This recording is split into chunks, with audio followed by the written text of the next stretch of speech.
کسی نبی کو نہیں دیا گیا۔ اللہ رب العزت کی یہ سنت اور طریقہ رہا کہ اس نے ہر نبی کو کچھ نہ کچھ معجزہ دیا تاکہ اس معجزے کو دیکھ کر لوگ ایمان لائے، یاد رکھیں ایمان لائے۔ خود اس معجزے کا نبی کو بھی کچھ نہ کچھ فائدہ ہوتا تھا کہ اس کی ایمان میں اور بلندی ہوتی تھی، اور اس کے ساتھ ساتھ لوگ اس معجزے کی وجہ سے ایمان لاتے تھے۔ تو یہ ایک ایسا معجزہ ہے جو نبی اکرم صلی اللہ علیہ وسلم کے ساتھ ہوا، جو اس سے پہلے کسی نبی کے ساتھ نہیں ہوا، یاد رکھیں۔ یہ بہت ہی خاص معجزہ ہے جس کو عام زبان میں ہم کہتے ہیں معراج کا سفر یا الاسراء والمعراج، یاد رکھیں، یا واقعہ معراج جس کو کہتے ہیں عام زبان میں، یاد رکھیے۔ بہت مشہور ہے یہ بات، ہم لوگ بار بار سنتے ہیں معراج، اور بہت ساری چیزیں اس سے جڑی ہوئی ہیں انشاءاللہ۔ وہ جڑی ہوئی چیزوں کو ہم بعد میں دیکھیں گے۔ پہلے آج کا ہمارا اصل مقصد ہے کہ یہ واقعہ معراج کیا ہے، یہ معراج کی حقیقت کیا ہے، یہ معراج میں کیا ہوا تھا، یاد رکھیے، وہ میں آپ کے سامنے رکھوں گا۔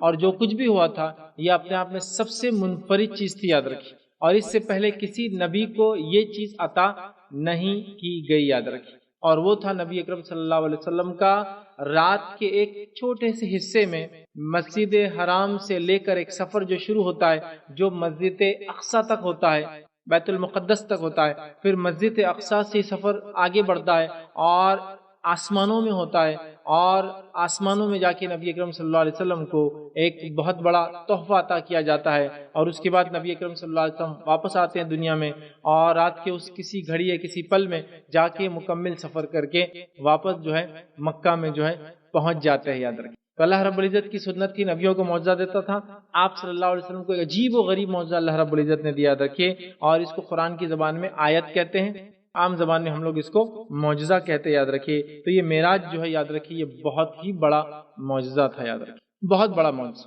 کچھ لوگ بیان کرتے ہیں لیکن وہ اسرائیلیات ہے کہ ادریس علیہ الصلوۃ والسلام کو آسمانوں میں لے جایا گیا، لیکن وہ واقعہ بالکل بھی صحیح نہیں ہے، یاد رکھیے، وہ اسرائیلیات ہے۔ اسرائیلیت سمجھتے آپ؟ مطلب وہ باتیں جو قرآن و سنت میں نہیں ہیں، پچھلے زمانوں میں اہل کتاب کے کچھ اقوال اور ان کے کچھ واقعات میں سے وہ ایک واقعہ ہے، اس کی کوئی سچائی اور کوئی تصدیق نہیں، یاد رکھیں، ٹھیک۔ تو بہرحال یہ جو واقعہ، یاد رکھیے، یہ سفر جو ہے یہ ایک معجزہ تھا جو کسی کے ساتھ نہیں ہوا۔ اب اس سفر کے دو حصے، اس معجزے کا جو سفر تھا، یہ معجزاتی سفر، یہ جو واقعہ تھا معراج کا، یہ دو حصوں میں ہے۔ پہلا حصہ ہے جو مسجد حرم سے لے کر مسجد اقصی، اس کو کہتے اسراء کہتے، اور پھر مسجد اقصی سے لے کر آسمانی سفر، اس کو کہتے معراج، یاد رکھیں۔ تو الاسراء والمعراج، ٹھیک۔ قرآن کے اندر اسراء کا ذکر ہے، معراج کا ذکر نہیں، یاد رکھیں۔ قرآن میں اسراء کا ذکر ہے، وہ سفر کا ذکر ہے جو نبی اکرم صلی اللہ علیہ وسلم نے جو ہے کیا، کہاں سے؟ مسجد حرم سے مسجد اقصی تک، بیت المقدس تک گئے، پہلا قبلے تک گئے۔ یہ سفر کا تذکرہ ہے اسراء، اور معراج کا تذکرہ، یاد رکھیے، قرآن میں نہیں، وہ ایک الگ واقعہ ہے جو حدیث کے اندر ہم کو جو ہے بتفصیل، یاد رکھیے، ملتا ہے، یاد رکھیے، ٹھیک۔ اللہ رب العزت نے قرآن میں فرمایا، اور اس اسرائی سفر یا معراج کے سفر کے تعلق سے جو عام زبان میں کہیں گے، قرآن نے فرمایا کہا، اور سورہ اسراء یا سورہ بنی اسرائیل سورہ نمبر 17 آیت نمبر 1 میں اللہ نے فرمایا کہا، سبحان الذی اسری بعبدہ لیلا من المسجد الحرام الی المسجد الاقصی الذی بارکنا حولہ۔ اس کا ترجمہ ہے، پاک ہے، انتہائی پاک اور بابرکت ہے وہ ذات، سبحان اللہ، انتہائی پاک ہے وہ ذات جو لے گیا اپنے بندے کو، یاد رکھیے، رات کے ایک حصے میں مسجد حرام سے مسجد اقصی الذی بارکنا حولہ، اور اس مسجد میں جس کے اطراف اللہ نے برکتیں جو اپنی پھیلا رکھی تھی، یاد رکھیے، الذی بارکنا حولہ لنریہ من آیاتنا، تاکہ اپنے بندے کو وہ اپنی نشانیوں میں سے کچھ نشانیاں دکھائے، اپنی آیتوں میں سے کچھ آیتیں دکھائے، انہ هو السمیع البصیر، اور وہ سننے والا اور دیکھنے والا ہے۔ حالانکہ جو کانٹیکسٹ ہے، جو واقعہ چل رہا ہے، اللہ اپنی پاکیزگی کے بعد ایک واقعہ بیان کر رہا ہے، یہاں اللہ تعالیٰ انہ هو القدیر بھی بیان کر سکتا تھا کہ اللہ تعالیٰ بے شک اس چیز پر قدرت رکھتا ہے، اللہ تعالیٰ بے شک اس چیز پہ قادر ہے، لیکن یہاں الفاظ دیکھیے چناؤ کیا ہے، انہ هو السمیع البصیر، وہ سننے والا اور دیکھنے والا ہے۔ گویا نبی اکرم صلی اللہ علیہ وسلم کو بتایا جا رہا ہے تمہارا رب تم کو دیکھ رہا ہے، محمد صلی اللہ علیہ وسلم، اس نے تم کو اکیلا نہیں چھوڑا ہے۔ اپنی قدرت کے بارے میں بیان کرنے کے بدلے اللہ نے دیکھنے اور سننے کے بارے میں اپنے بیان کیا۔ کیوں؟ تو یہ جو واقعہ جب ہوا، معراج کا جو واقعہ ہوا، اس کے اگر پس منظر میں ہم جائیں، یاد رکھیے، یہ سفر کے تعلق سے اس کے پس منظر میں اگر ہم جائیں تو یہ واقعہ تب ہوا جب نبی اکرم صلی اللہ علیہ وسلم بہت زیادہ غم میں تھے۔ اس کی وجہ یہ تھی کہ آپ کے دو چہیتے شخصیتیں دنیا میں جن کو آپ سب سے زیادہ چاہتے تھے، وہ دونوں ایک سال میں ایک کے بعد ایک گزر جاتے ہیں، فوت ہو جاتے ہیں، انتقال کر جاتے ہیں۔ پہلے آپ کی چہیتی بیوی خدیجۃ الکبریٰ رضی اللہ عنہا، اور دوسرے آپ کے چچا ابو طالب، دو چہیتی شخصیات، اور ان دونوں کی دنیا سے جانے کی وجہ سے آپ کو ایک تو صدمہ تھا، صدمہ قریبی رشتہ داروں کے کھونے کا، چونکہ ایک آپ کے والد کی حیثیت رکھتے تھے اس لیے کہ آپ کے والد کا انتقال ہو گیا تھا، انہوں نے کفالت کی، اور دوسری آپ کی شریک حیات جو ایسی بیوی تھی جس نے اتنی اطاعت و فرمانبرداری کی، بلکہ پہلی مومنہ تھی، پہلے ایمان لانے والوں میں سے وہ ایک تھی، یاد رکھیں، اور اللہ کے رسول کی اتنی شدید محبت تھی کہ ان کی موجودگی میں آپ نے دوسرا نکاح نہیں کیا، یاد رکھیں، اور یہ کم بیش آپ کے نکاح میں جو 38 سالہ زندگی اللہ کے رسول کی شادی شدہ، اس میں سے 25 سال آپ کے نکاح میں رہی اکیلے، 25 ایئرس، آپ کی پوری شادی شدہ زندگی 38 سال پر ہے، 25 سال میں نکاح کیا، 63 سال میں انتقال ہوا، تو 38 ایئرس آپ نکاح میں رہے، مطلب شادی شدہ زندگی گزاری، 25 سال یہ اکیلی آپ کی بھی، اس کے بعد حضرت سعودہ رضی اللہ عنہا سے نکاح کیا، وہ 4 سال اکیلی، اور 29 سال کی زندگی صرف 2 بیویاں تھے آپ، اور باقی زندگی میں یاد رکھیے آپ کی جو بچی تھی جو کم از 15 سال ہے، باقی نکاح آپ نے، بہرحال تو یہ دو کا انتقال ہوگا، اور مشرکین کے جس کو کہیں گے قدم بہت مضبوط ہو گئے تھے، اور مشرکین نے کیا کیا تھا، نبی اکرم صلی اللہ علیہ وسلم کے خلاف جو ہے چالیں چلنا شروع کر دی تھی، یاد رکھیے، اور کیسی چالیں وہ چل رہے تھے، اس لیے کہ اب ان کو لگ گیا تھا اب تو چہیتی بیوی کا انتقال ہو گیا، ظاہر سی بات ہے اب رشتہ دار وغیرہ نہیں رہیں گے، اور چچا وغیرہ کے تعلق سے چچا کا بہت بڑا سپورٹ نبی اکرم صلی اللہ علیہ وسلم کو تھا، یاد رکھیے، بے انتہا سپورٹ نبی اکرم صلی اللہ علیہ وسلم کے ان کے چچا کرتے تھے، اور یہ تمام تر چیزیں ہم جانتے ہیں، یاد رکھیے، اب ان کو یہ بھی اندازہ تھا کہ یہ سپورٹ جو چچا کا تھا نبی اکرم صلی اللہ علیہ وسلم کے، وہ سپورٹ بھی اب ختم ہو گیا، اور مشرکین بڑے خوش تھے اس معاملے میں کہ اب محمد صلی اللہ علیہ وسلم کے جو ہے سپورٹر جو تھے، جو آپ کے چچا تھے، جس کی وجہ سے مشرکین بڑے دبے ہوئے تھے، اور بہت ساری چیزیں جو کرنا بھی چاہتے تھے لیکن کر نہیں پاتے تھے، اب ذرا ان کے معاملے الگ ہو گئے، اور اللہ کے رسول صلی اللہ علیہ وسلم کی زندگی تنگ کر دی گئی، بہت تنگ کر دی گئی، اور آپ دیکھیں گے کہ نبی اکرم صلی اللہ علیہ وسلم کی چچا کے انتقال کے بعد خاص طور سے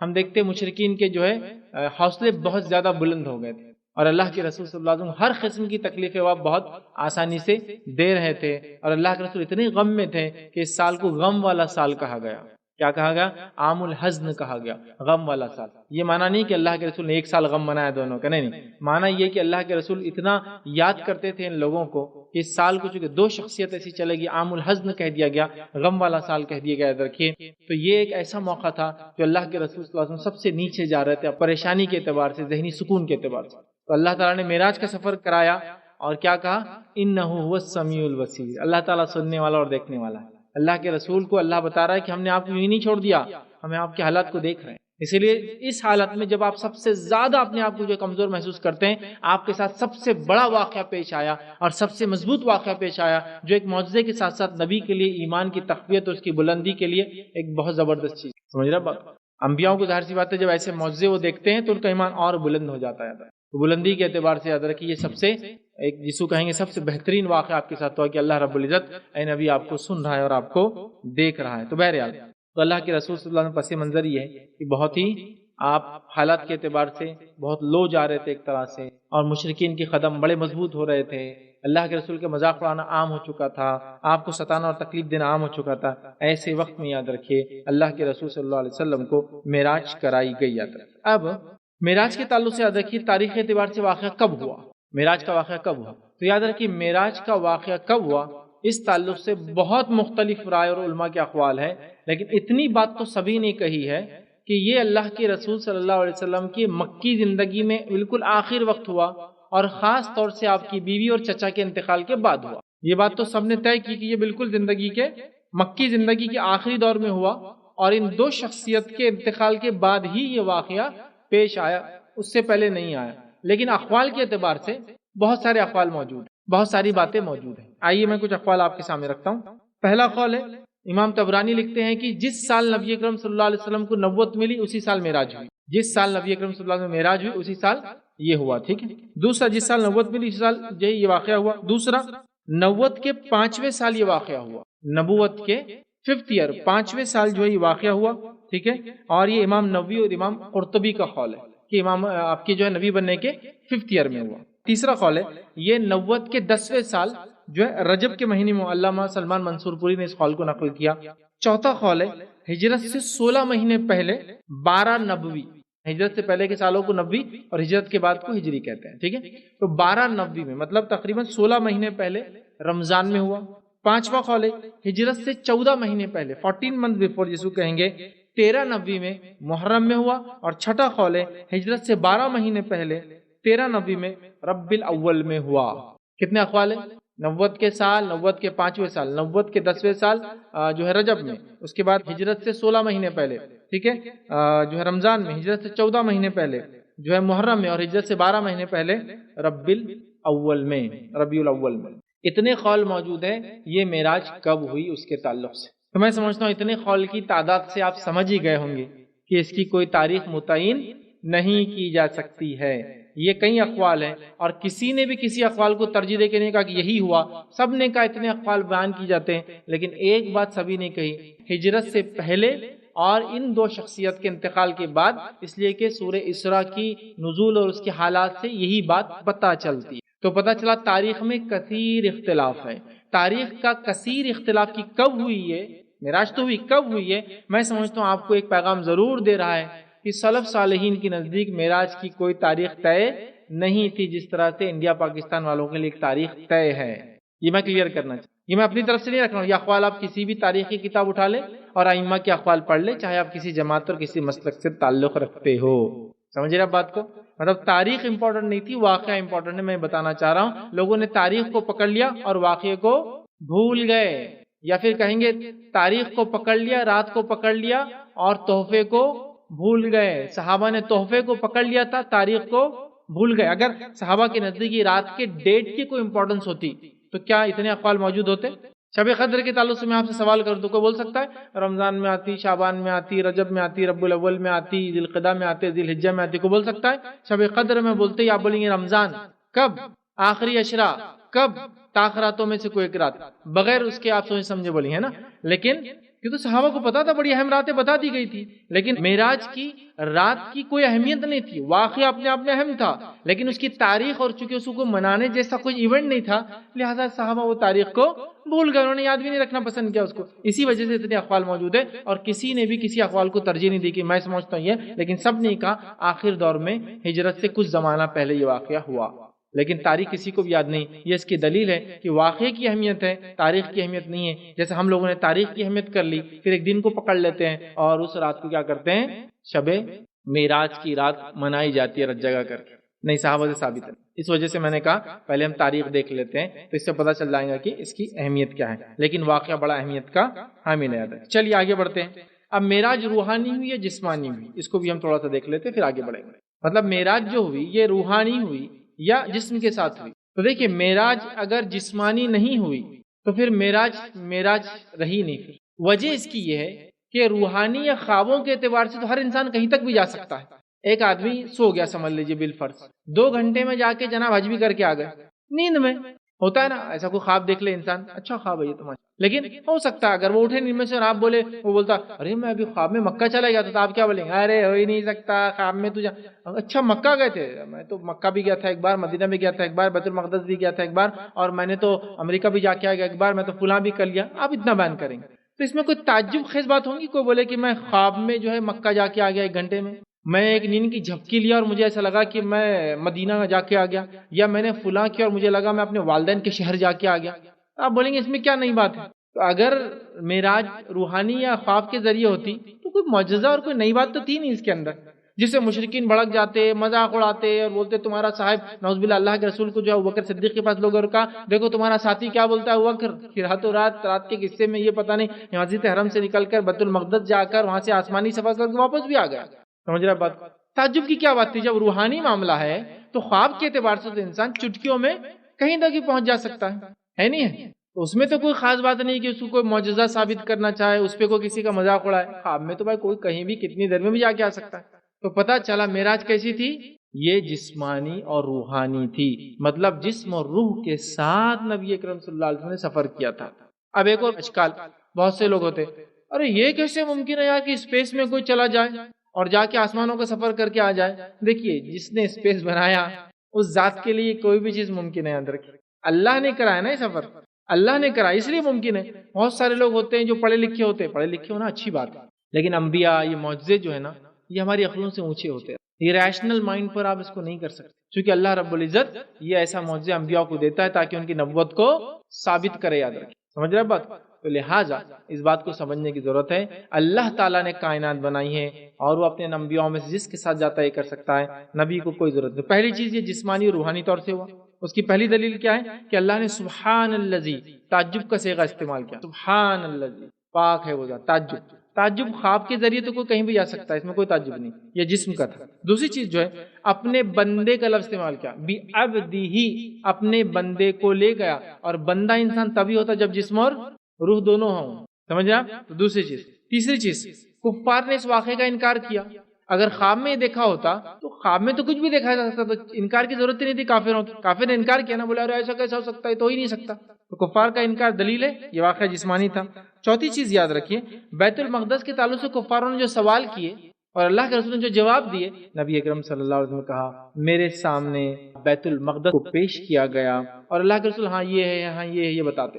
دیکھیں جب خواب میں کوئی سفر ہوا ہوتا اور اتنی باریکی سے اگر کوئی دوسرا سوال کرتا جو انکار کر رہا ہے تو اللہ کے رسول نے بول دینا چاہیے تھا میں نے تو خواب دیکھا، اور خواب میں چیزیں ایک دم ریئلسٹک نہیں ہوتی ہیں، لیکن ریئلسٹک آپ کو بتایا گیا اور آپ ریئل جواب دے رہے۔ مشرکین نے کہا بیورا تو صحیح ہے، آپ واقعہ جھوٹا بیان کر رہے ہیں لیکن چیزیں سچی بیان کر رہے ہیں اس میں، بہرحال انہوں نے اس کو مانا نہیں، لیکن بتایا گیا۔ اگر فزیکلی بتایا جا رہا ہے اور فزیکلی جواب دے رہے ہیں، اس کا مطلب یہ چیز فزیکلی ہوئی تھی، اللہ کے رسول گئے تھے، ورنہ یہ خواب کا معاملہ ہوتا تو آپ مشرکین کے سوال پہ کہہ دیتے بھائی میں نے تو خواب میں دیکھا ہے، اتنا کا کو پوچھ رہے تم میں سے ڈیٹیل، سمجھ رہے بات؟ بہرحال تو یہ واقعہ کیسا ہوا تھا یاد رکھیے، جسمانی اور روحانی طور سے یہ سفر نبی اکرم صلی اللہ علیہ وسلم کا ہوا تھا۔ آئیے اس کا پس منظر ہم دیکھ چکے ہیں کہ واقعہ کب ہوا اور کیسی حالت میں تھے۔ نبی اکرم صلی اللہ علیہ وسلم بڑے پریشان تھے اور آپ کی دو محبوب شخصیتوں کا انتقال ہوا تھا اور آپ غم سے تھے یاد رکھیے بہت زیادہ، اور مشرکین نے آپ کا مذاق بہت بڑھانا شروع کر دیا تھا، زندگی کو تنگ کر دیا تھا، جسمانی اذیتیں دی جا رہی تھی۔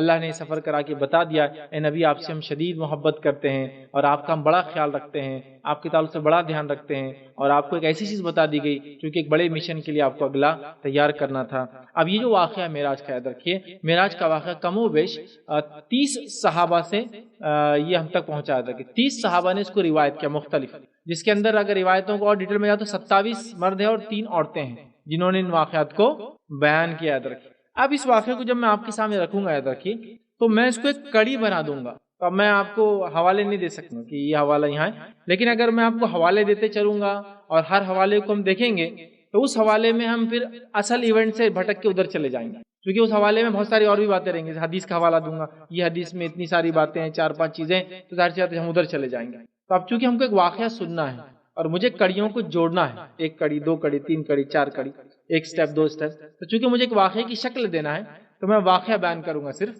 فی الوقت ابھی میں آپ کو حوالے نہیں دے پاؤں گا اس کے، چونکہ حوالے دوں گا اور ان حوالوں کو اگر میں آپ کے سامنے رکھوں گا تو ایک تو واقعہ بہت لمبا ہو جائے گا اور ہم پھر وہ جو سٹوری کا جو وہ ہے نا سیرا چھوڑ دیں گے ہر بار، پھر پکڑنے کے لیے بہت دور جانا پڑے گا، پھر واپس آنا پڑے گا۔ تو اس کو ایک سٹوری فارم میں لانے کے لیے، واقعوں کی کڑی جوڑنے کے لیے ریفرنسز میں چھوڑ دوں گا۔ اب واقعہ میں آپ کو سناتا ہوں کیسے کیسے یہ واقعہ ہوا، کس طرح سے ہوا، اور یہ واقعہ یاد رکھیے جیسا میں نے کہا 30 کے قریب صحابہ نے بیان کیا، جس کے اندر یاد رکھیے سب سے زیادہ تفصیل جو واقعے میں جس صحابی نے بیان کی، واقعہ جو بیان کیا وہ ہے صعصع رضی اللہ عنہ، یاد رکھیے صعصع رضی اللہ عنہ نے سب سے زیادہ اس کو تفصیل میں بیان کیا۔ بہرحال ان کی روایت اور کئی روایت جس میں حضرت علی نے بیان کیا رضی اللہ عنہ، عمر ابن خطاب نے رضی اللہ عنہ، ابو ہریرہ رضی اللہ عنہ بیان کیا، انس بن مالک رضی اللہ عنہ، کئی صحابہ نے اور صحابیات میں جو ہے مثال کے طور پر جو عائشہ رضی اللہ عنہ نے بیان کیا، ان کی بہن جو ہے اسماء بنت ابی بکر نے بیان کیا، اور بھی بہرحال ایک صحابیہ ہے۔ تو بہرحال اب میں وہ تفصیلات میں نہیں جاتے، واقعے کو کڑی کے طور پہ آپ کے سامنے رکھنے کی جو ہے کوشش کروں گا، ٹھیک۔ آئیے اب معراج کیسے ہوا یا معراج کیسی ہوئی؟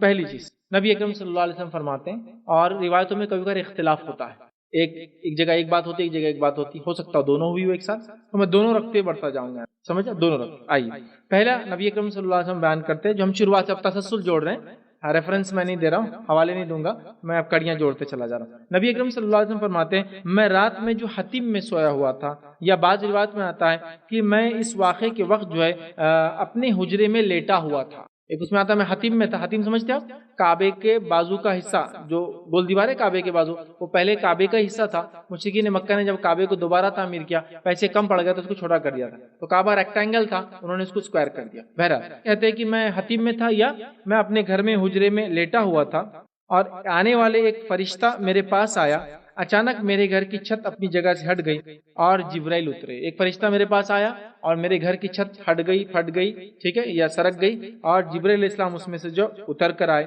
فرشتے نے یہاں سے یہاں تک آپ فرماتے ہیں، اور راوی کہتے ہیں یہاں سے یہاں تک، اشارے سے گلے کا جو نچلا حصہ ہوتا ہے یہاں سے تو نیچے تک، ناف تک، اللہ کے رسول یہاں سے یہاں تک مجھے چیر دیا، اس نے کاٹ دیا. تو روایت میں آتا ہے کہ گردن کے گڑھے سے لے کر ناف تک اللہ کا اشارہ کر، یہاں سے یہاں تک مجھے چیر دیا گیا. ٹھیک ہے، چیر دیا گیا. اس کے بعد میرے سینے سے دل کو نکال لیا گیا اور میرے پاس سونے کا ایک جو ہے تشت لایا گیا، ایک مرتبان یا ایک یوٹینسل یا جو استعمال کے لیے برتن ہوتا ہے، تشت لایا گیا جو ایمان سے بھرا ہوا تھا. پھر میرے دل کو دھویا گیا اور اس میں وہ تشت جو ہے ایمان و حکمت سے بھرا ہوا میرے سینے میں ڈال دیا گیا. تو ایک تشت لے کر آیا گیا جو سونے کا تھا، مرتبان تھا، اس میں ایمان تھا. میرے دل کو دھویا گیا اور دھونے کے بعد دل جگہ پہ لگا دیا گیا اور میرا سینہ جو کھلا تھا اس میں وہ تشت کے اندر ایمان اور حکمت تھی، وہ ایمان و حکمت میرے دل میں ڈال دی گئی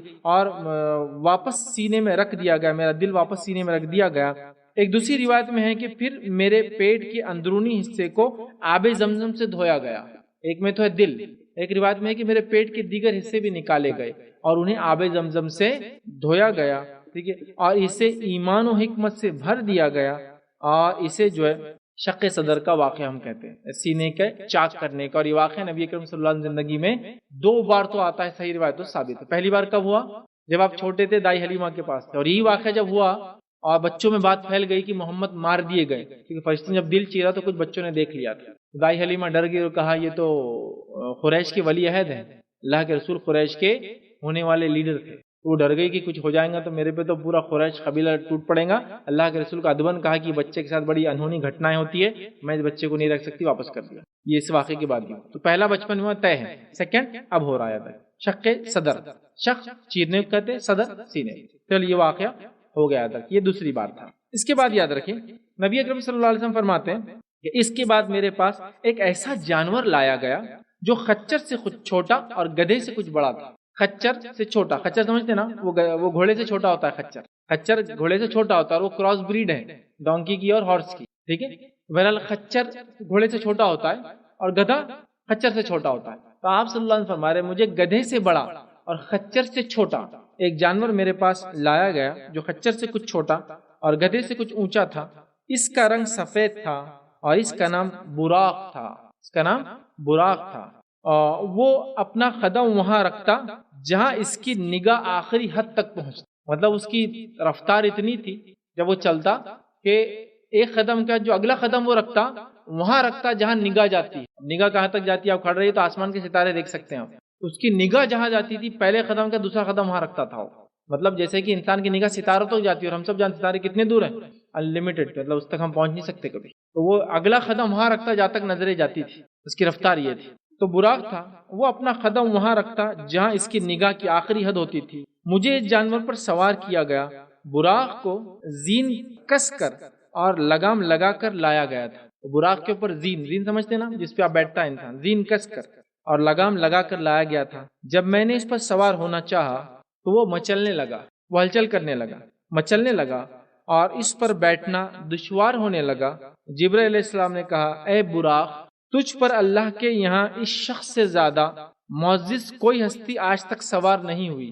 تجھ پر اللہ کے یہاں، مطلب اللہ نے جو تجھے حکم دیا لوگوں کو سوار کرنے کا، اس شخصیت سے زیادہ اللہ کے نزدیک جو محبوب شخصیت ہے کوئی سوار نہیں. یہ سن کر براق پسینہ پسینہ ہو گیا، روایت میں آتا ہے ہو گیا، اور پھر محمد صلی اللہ علیہ وسلم اس پر سوار ہوئے. براق پسینہ پسینہ ہو گیا اور نبی اکرم صلی اللہ علیہ وسلم اس پر سوار ہوئے. اس کے بعد بیت المقدس کا سفر شروع ہوا. ٹھیک، پھر جو ہے جبرائیل علیہ السلام مجھے وہاں سے لے کر چلے. آپ صلی اللہ علیہ وسلم کی سواری کی رکاب جبرائیل علیہ السلام کے ہاتھ میں تھامے ہوئے تھے. سفر طے کر کے بیت المقدس پہنچے. راستے میں موسیٰ علیہ السلام کی قبر مبارک سے گزر ہوا. اللہ کے رسول صلی اللہ علیہ وسلم کو موسیٰ علیہ السلام کی قبر بتائی گئی، گزر ہوا، جو سرخ ٹیلے کے پاس ہے. وہ اپنی قبر میں کھڑے ہوئے صلاۃ ادا کر رہے تھے، نماز پڑھ رہے تھے. ٹھیک، اب موسیٰ علیہ السلام کا اپنی قبر میں نماز پڑھنا یہ ایک معجزہ ہے اور یہ غائب سے ہے جو نبی اکرم صلی اللہ علیہ وسلم کو بتایا گیا.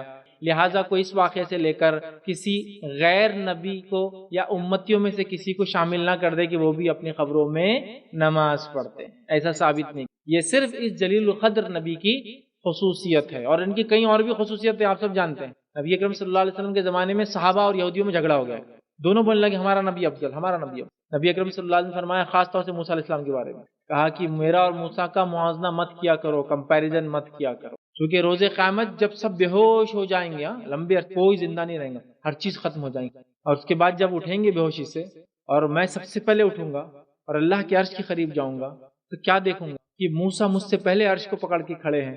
اب میں یہ نہیں جانتا وہ بے ہوش ہوئے تھے یا مجھ سے پہلے اٹھ گئے، لہذا کمپیئر مت کرو میرے کو اور موسیٰ کو۔ تو موسیٰ علیہ السلام کی بڑی خصوصیت ہے، ان میں سے یہ بھی ایک خصوصیت ہے، تو کوئی غیر نبی کو یہ خصوصیت نہ دے، یہ میں کلیئر کرنا چاہتا، ورنہ لوگ لیتے دیکھو موسیٰ پڑھ رہے تھے تو ہمارے فلاں بھی پڑھ رہے تھے، یہ نبی ہے پہلے اور جس کو کہیں گے بہت مقام رکھتے اللہ کے پاس یاد، اور ان کی امت ہماری امت کیا سب سے بڑی ہے۔ پھر بہرحال چلیے، تو آپ صلاۃ پڑھ رہے تھے، نماز پڑھ رہے تھے بیت المقدس یا بیت المقدس سے باہر ایک پتھر کے ایک حلقے میں، ٹھیک ہے، ایک حلقے میں جبرائیل علیہ السلام نے براق کو باندھ دیا۔ یہ وہی حلقہ تھا جس سے انبیاء کرام اپنی سواریاں باندھا کر، مطلب پتہ چلا بیت المقدس میں بہت نبی آئے، بہت نبیوں نے وہاں اس کی زیارت کی، اور براق کو وہیں باندھا گیا جہاں انبیاء اپنے سواری کے جانور باندھا کرتے تھے۔ جیسا کہ ہم جانتے ہیں انبیاءوں کی جمع ہونے کی جگہ یا بہت سارے انبیاء ایک اور جگہ جمع ہوئے تھے، وہ ہے مسجد خیف، جو کہ آپ مینا کے اندر مسجد خیف بول کے آپ اگر جائیں گے حج کو تو جب دیکھنے کو ملے گا، مسجد خیف کے تعلق سے فضیلت ہے کہ اس میں 70 نبیوں نے نماز پڑھی۔ تو ایسی کچھ جگہ ہیں جہاں بہت انبیاء آئے ہیں، تو مسجد خیف بھی اس میں سے ایک یاد رکھے۔ تو بہرحال لیکن اس میں مسجد خیف میں نماز پڑھنے کی یا خیف میں کوئی خاص فضیلت نہیں یاد رکھے، لیکن وہاں اتنے نبیوں نے نماز پڑھی ہے، مطلب وہ بھی حج کو آئے تھے تو مینا میں رکے تھے تو نمازیں پڑھی۔ تو ویسے مسجد اقصیٰ میں کافی نبی وہاں اس کے اطراف آئے، اس میں برکتیں انبیاء کے آنے کی وجہ سے یاد رکھی پھیلی ہوئی ہے، اور وہاں وہ سواریاں باندھتے تھے تو براق کو وہاں باندھ دیا گیا، ٹھیک۔ اس کے بعد بیت المقدس میں داخل ہوئے اور 2 رکعت نماز پڑھی، نبی اکرم صلی اللہ علیہ وسلم 2 رکعت نماز ادا کی، ٹھیک۔ 2 رکعت نماز پڑھنے کے بعد روایت میں آتا ہے دوسری، پھر روایت کا اگلا حصہ یہ ہے، پھر اللہ کے نبی صلی اللہ علیہ وسلم کو جو ہے پیاس لگی، آپ نے پیاس میں جب پیاس لگی تو اللہ کے رسول آپ کے سامنے 2 پیالے پیش کیے گئے، ایک پیالے میں دودھ تھا اور دوسرے پیالے میں جو ہے شراب تھی۔ محمد صلی اللہ علیہ وسلم نے دودھ کا پیالہ منتخب کیا اور اسے پی لیا۔ جبرائیل علیہ السلام نے کہا الحمدللہ الحمدللہ الذی ہداک لفطرتی لو اخذت الخمر غوت امتک۔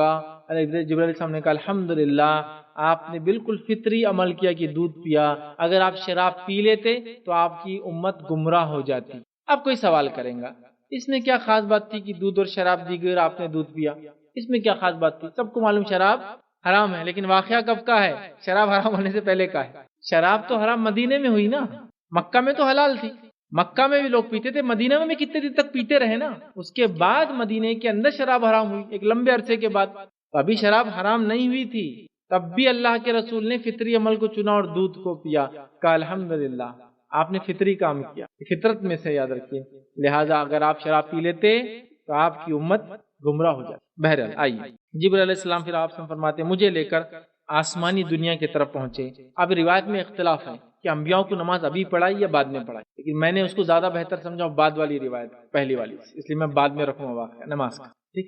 اس کے بعد نبی اکرم صلی اللہ علیہ وسلم مطلب چونکہ اس میں روایتوں میں اختلاف ہے، پہلے اور بعد کی تفصیلات نہیں، لہذا کچھ نے کہا بعد میں زیادہ مضبوط دلیل لکھی، کچھ نے کہا نہیں پہلے، واللہ عالم جب بھی ہوئی، لیکن میں بعد میں رکھوں گا۔ تو آپ نے خود 2 رکعت نماز پڑھی، اب آسمانی سفر شروع ہوا۔ جبرائیل علیہ السلام مجھے لے کر آسمانی دنیا پر پہنچے، وہاں پہنچ کر دروازہ کھولنے کے لیے کہا تو دریافت کیا گیا۔ اب ایک بہرحال اس سے پہلے ایک جگہ تھوڑا سا رکتے ہیں اور براق کے تعلق سے ایک وضاحت کر دیتا ہوں۔ ہمارے پاس جو کچھ لوگ جو نفس پرست ہوتے ہیں اور خواہش پرست ہوتے ہیں، ٹھیک ہے، یا شہوت پرست ہوتے ہیں، انہوں نے کیا گڑبڑ کی معلوم آپ کو؟ براق کا ایک شیپ دے دیا، وائٹ کلر کا گھوڑا، اس کو 2 پر، اور شہوت پرست میں نے کیوں کہا معلوم؟ اس کو ایک عورت کا چہرہ، یہ شہوت پرستی کی علامت ہے، یاد رکھیں، عورت کا چہرہ دے دیا۔ آپ دیکھیے ایک عورت کے چہرے والا گھوڑا وائٹ لوگوں کے گھروں میں لگا ہوتا ہے، اس کے اطراف میں فلاں فلاں لکھا۔ براق حدیث میں واضح الفاظ ہے، گدھے سے تھوڑا بڑا، خچر سے تھوڑا چھوٹا۔ اب کون سے گدھے اور خچر کو اپنی عورت کی صورت لگی ہوئی دیکھی؟ نہیں، بتائیے یہ پاسبل؟ اس لیے میں نفس پرست کہا لوگوں نے، یہ نفس پرستی جو تین انسان کو برباد کرتے، اور یہ تو شہوت پرستی ہے کہ ایک عورت کا چہرہ آپ نے لگا دیا اس کو، اور اس کی تصویریں گھر میں لگا کے لوگ سمجھتے بڑا مقدس ہے۔ یہ سب چھوڑنا ہوگا ہم کو، یاد رکھیں اللہ کے رسول صلی اللہ علیہ وسلم کو صرف سواری کرائے گی، اسی کو فضیلت بھی نہیں بتائے گی، اور یہ آپ عورت کا چہرہ لگا دے رہے اس کو، نعوذ باللہ، ٹھیک ہے۔ بہرحال چلیے، اب جبرائیل علیہ الصلوۃ والسلام مجھے لے کر آسمانی دنیا پر پہنچے، وہاں پہنچ کر دروازہ کھولنے کے لیے کہا تو دریافت کیا گیا آپ کون ہیں؟ انہوں نے جواب دیا میں جبرائیل ہوں. پتہ چلا آسمانوں کے دروازے بند ہوتے ہیں اور آسمانوں کو دروازے، اس کو پار نہیں کیا جا سکتا تھا. لیکن آسمان تک کوئی پہنچ ہی نہیں سکتا دنیا میں سوائے جنوں کو اللہ نے طاقت دے رکھی پہلے آسمان تک پہنچنے کی. انسانوں کو وہ صلاحیت نہیں دی چونکہ اس کا ڈسٹنس انیمیجنیبل ہوتا ہے، انیمیجنیبل دوریاں. اور ہم سب جانتے ہیں آسمان جو ہے وہ بہت بہت دور ہے. یہ آسمان بولے تو یہ نہیں جو ادا دکھتا اور اس میں ستاروں کو آپ رات میں چمکتا ہوا یا دن میں بلو بلو دیکھتے ہیں. نہیں نہیں نہیں. آسمان بولے تو یہ تو اسپیس ہے، خلا کے بعد آسمان. کیونکہ آسمان کی طرف ہے بول کر ہم بولتے ہیں آسمان ہے، لیکن آسمان نہیں ہے، بہت دور ہے آسمان، بہت دور ہے. اور صرف اسپیس کے بارے میں سائنس ہمیں یہ کہہ رہی ہے آج جو اس کی ایجادات ہے وہ یہ کہہ رہی ہے کہ ہبل ٹیلیسکوپ کے ذریعے ہم یہ پتا کر سکے کہ کم و بیش 300 بلین لائٹ ایئرز تک ابھی اسپیس ہے. مطلب روشنی کو اگر چھوڑ دیا جائے اور روشنی کی رفتار ہوتی ہے 1,86,000 میل فی سیکنڈ، یا اس کو اگر رفلی کہوں تو 3 لاکھ کلومیٹر پر سیکنڈ کی رفتار سے دوڑتی ہے. اگر 300 کروڑ سالوں تک بھاگتی رہے روشنی، تب تک جہاں پہنچیں گے وہاں تک کی کائنات ابھی ہم دیکھ سکتے ہیں. اتنی بڑی کائنات جس کے اندر کئی کہکشائیں سمجھتے اب گیلیکسیز ہیں. ملکی وے ہماری دودھیا گیلیکسیز کو بولتے ہیں، ملکی وے گیلیکسی. یہ تو ایک چھوٹی سی گیلیکسی تھی، چھوٹی سی کو انتہا نہیں. کیونکہ ایسی بھی گیلیکسیز میں 100 ٹریلین سٹارز ہیں. مطلب ایک گیلیکسی میں 100 ٹریلین بولے تو کیا بولیں گے، اس کا بہت بڑی گنتی ہوتی ہے ایکچولی. 1 بلین مطلب 100 کروڑ، 100 بلین بولے تو 1 ٹریلین، 100 ٹریلین بولے تو کتنا ہو رہا آپ حساب لگا لیجیے. کیلکولیٹر حساب نہیں لگا پاتے اس. ایک گیلیکسی میں 100 ٹریلین تارے ہیں جو ابھی بتا سکتے ہیں، اس سے زیادہ بھی ہوں گے تو اللہ والا. سمجھا؟ اتنی بڑی کائنات میں صرف چھوٹی سی دنیا ہے جس کی کائنات کے ستاروں کے مقابلے میں ایک ذرے کی برابر بھی اوقات نہیں ہے. اس پہ انسان جیتا ہے اور یہ پوری کائنات صرف ایک مومن بندے جو اللہ بولتا رہے گا تب تک چالو رہے گا. پورا سسٹم چالو رکھیں گے اللہ جب تک ایک بھی انسان اللہ بولنے والا ہے. جس دن اللہ بولنے والے ختم ہو جائیں گے کائنات ختم ہو جائیں گی. روایتوں میں آخری جب دور ہوگا اس میں کوئی اللہ بھی نہیں جانتا، ختم ہو جائے. اتنی بڑی کائنات صرف ہمارے لیے بنی، اتنی بڑی. بہرحال چلیے، تو آسمان ہے، اس کے دروازے یاد رکھیے. کھٹکھٹائے گئے، پوچھا گیا کون ہے، کہا جبرائیل ہے. پھر پوچھا گیا آپ کے ساتھ کون ہے، انہوں نے جواب دیا محمد صلی اللہ علیہ وسلم ہے. اچھا، اس معاملے میں تھوڑا سا میں رکتا ہوں. لوگ بہت ساری بار جب ایسی یہ روایت بیان کی جاتی نا تو بس بھڑک جاتے ہیں. یہ کون سی بات ہوئی، فرشتوں کو کیا معلوم نہیں ہوں گا اندر سے کون ہے، کیا محمد صلی اللہ علیہ وسلم جیسی ذات آ رہی کیا پہلے نہیں بتایا گیا ہوں گا، فلاں ہے فلاں ہے. میرے بھائی ذرا رکو. یہ نبی اکرم صلی اللہ علیہ وسلم کی باتیں اپنی زبانی رکھ رہا ہوں. تو یہ میرا بنایا ہوا قصہ نہیں جو آپ نے وہ گستاخی رسول فلاں یہ ہے کچھ بھی بول رہے ایسا ہوتا ہے کہ آپ مجھے مت بولیے. یہ اللہ کے رسول کی روایتیں ہیں جس میں آپ نے خود یہ فرمایا تھا میں کون ہوتا ہوں یہ بولنا نہیں، پہلے سے فرشتوں نے پہچان لیا، دروازہ کھول کے پہلے سے کھڑے تھے. تو آپ باتوں کو غلط انداز میں نہ لیں بلکہ صحیح انداز میں. تو یہاں اللہ کے رسول نے یہ فرمایا، میں وہی بات کو آپ کے سامنے رکھ رہا ہوں. آپ نے کہا کہ پوچھا گیا تو پوچھا گیا کیوں، واللہ عالم. اللہ کے رسول نے نہیں بتایا کیوں، اور صحابہ نے پوچھا کہ آپ سے کیوں پوچھا گیا. سمجھ جاؤ، خاموش رہنا کافی. ٹھیک بہرحال تو پوچھا گیا تو کہا کون ہے ساتھ میں، تو جبرائیل علیہ السلام نے کہا محمد. پھر پوچھا گیا کیا بلایا گیا ہے، جبرائیل علیہ السلام نے جواب دیا جی ہاں بلایا گیا ہے. انہیں بلایا گیا ہے. تب کہا گیا کہ ہم انہیں مرحبا کہتے ہیں، آنے والے کو آنا مبارک ہو، آنے والے کو آنا مبارک ہو. دروازے کھول دیے گئے. نبی اکرم صلی اللہ علیہ وسلم پہلے آسمان پہ داخل ہو گئے جبرائیل علیہ السلام کے ساتھ. پھر آسمان کا دروازہ کھولا گیا، میں اندر داخل ہوا. آپ فرماتے ہیں جبرائیل علیہ السلام نے مجھ سے کہا یہ آپ کے والد آدم ہے. مطلب اللہ کے رسول کے معلوم نہیں تھا. جبرائیل علیہ السلام نے بتایا یہ آپ کے والد آدم علیہ السلام ہیں، آپ آدم علیہ السلام سے سلام کیجئے. نبی اکرم صلی اللہ علیہ وسلم وہاں گئے، ان کو سلام کیا، انہوں نے سلام کیا. آدم علیہ السلام نے میرے سلام کا آپ صلی اللہ علیہ وسلم فرماتے جواب دیا اور فرمایا نیک بیٹے اور نیک پیغمبر کو خوش آمدید. نیک بیٹے، چونکہ آدم علیہ السلام کے سب بیٹے ہیں دنیا میں اولادیں ہیں، اور نیک پیغمبر کو خوش آمدید، ویلکم، اہلن، وہ آئے آمدید. اور اس کے بعد آدم علیہ السلام کے دائیں جانب رائٹ ہینڈ سائڈ کچھ روحیں تھی آپ سنو، اور بائیں جانب لیفٹ ہینڈ سائڈ کچھ روحیں وہ دیکھ رہے تھی. اور آپ جب دائیں دیکھتے خوش ہوتے تھے، جب بائیں دیکھتے تھے لیفٹ ہینڈ سائڈ تو غمگین ہو جاتے تھے. ٹھیک ہے، تو رائٹ سائڈ دیکھ کے ہنس پڑتے تھے اور لیفٹ سائڈ دیکھ کر رو پڑتے تھے، غمگین ہو جاتے تھے. تو ان کے دائیں اور بائیں ان کی اولادوں کی روحیں تھی. داہنے جانب جب پوچھا گیا تو بیان کیا گیا جنتی روحیں، اور بائیں جانب جہنمی روحیں. اس لیے جب جنتیوں کو دیکھتے اپنی اولاد میں سے تو خوش ہوتے ہیں، جہنمیوں کو دیکھتے اپنی اولاد میں سے رو پڑتے ہیں. ٹھیک ہے، چلیے آگے بڑھتے ہیں. اس کے بعد کیا ہوا، اس کے بعد وہ کہتے ہیں کہ اس کے بعد جبرائیل علیہ السلام مجھے لے کر اوپر چڑھے، مطلب آسمان کے اوپر، تہ بتہ آسمان، پھر اوپر کا لفظ اوپر کی طرف چڑھے، اور اسی لیے ہم اوپر کی طرف اشارہ کرتے ہیں، جب بھی دعائیں کرتے ہیں تو اوپر کی طرف ہاتھ کرتے ہیں، اوپر کی طرف دیکھتے ہیں، اور مسلم ہو یا نان مسلم ہو جب بھی اللہ کا ذکر آئے تو کیا بولتے ہیں؟ اوپر والا، جس کو نہیں معلوم بولتا ہوا اوپر والے کے ہاتھ میں۔ ڈاکٹر سے پوچھی بھائی ہمارا پیشنٹ کیسا ہے، بچے گا نہیں بچے گا؟ اوپر والا۔ جو لوگ بت پرستی بھی کرتے ہیں لیکن اگر دنیا میں کامیابی ملتی ہے تو اوپر ہی دیکھتے ہو شکرانے، کیونکہ ان کی فطرت میں یہ بات ہے۔ اور اللہ تعالیٰ کے پاس اللہ کے رسول بھی جا رہے ہیں، دیکھیے ایک کے بعد ایک اوپر کی طرف جا رہے ہیں۔ یہ چیز ان لوگوں کے لیے سمجھنے کی بات ہے کہ اللہ تعالیٰ کی ذات ہر جگہ موجود نہیں ہے، اگر ہوتی تو اوپر جانے کی ضرورت ہی، لمبا سفر اوپر جا رہے ہیں، آسمان بھی اوپر ہے، ڈائریکشن اوپر کا ہے۔ اب آپ بولیں گے ہم تو اسپیس میں، ہوا میں ہیں، ہم دیکھا جاتا ہے اسپیس میں ہے نا، یہ اوپر نیچے کی تمیز تو دنیا پہ زمین پہ کھڑے تو، لیکن اسپیس میں تو ہم ہوا میں ایک طرح سے، تو بہرحال اسپیس میں بھی ہے تو اوپر کا اشارہ کریں گے۔ اس کے جبرائیل السلام مجھے لے کے اوپر چڑھے، یہاں تک کہ دوسرا آسمان، مطلب بہت ڈسٹینس ہے دونوں کے بیچ میں، دوسرے آسمان پہ آئے اور اس کا دروازہ کھولنے کے لیے کہا تو دریافت کیا گیا کون ہے؟ انہوں نے جواب دیا میں جبرائیل ہوں۔ پھر پوچھا گیا ساتھ میں آپ کے کون ہیں؟ تو انہوں نے جواب دیا محمد صلی اللہ علیہ وسلم۔ پھر پوچھا گیا کیا ان کو بلایا گیا تھا؟ جبرائیل علیہ السلام نے فرمایا جی بلایا گیا تھا۔ تب کہا گیا ہم انہیں مرحبا کہتے ہیں اور آنے والے کو آنا مبارک ہو۔ فرشتوں نے ویلکم کیا۔ اس کے بعد دروازہ کھول دیا گیا۔ میں جب اندر داخل ہوا تو میرے سامنے یحییٰ ابن زکریا اور عیسیٰ ابن مریم دو نبی موجود تھے، دو لوگ مطلب تھے۔ اللہ کے رسول نے پوچھا تو بتا دیا گیا کون ہے، جو آپس میں خالہ زاد بھائی ہیں۔ عیسیٰ علیہ السلام اور یحییٰ علیہ السلام، یاد ہے کہ رشتے میں خالہ زاد بھائی ہیں۔ عیسیٰ علیہ السلام، زکریا علیہ السلام خالو تھے، یاد رکھیں عیسیٰ علیہ السلام کی، لیکن کچھ روایتوں میں کہ ان کی والدہ کی خالو تھی، اور دونوں بات صحیح ہوتی ہے چونکہ عربی زبان کے اندر الفاظ اسی طرح سے ادا ہوتے ہیں۔ بہرحال تو دونوں خالہ زاد بھائی یہ بتایا گیا۔ اس کے بعد جو ہے وہاں پر جبرائیل علیہ السلام نے مجھ سے کہا کہ یحییٰ اور عیسیٰ ہیں علیہ السلام، آپ انہیں سلام کیجئے۔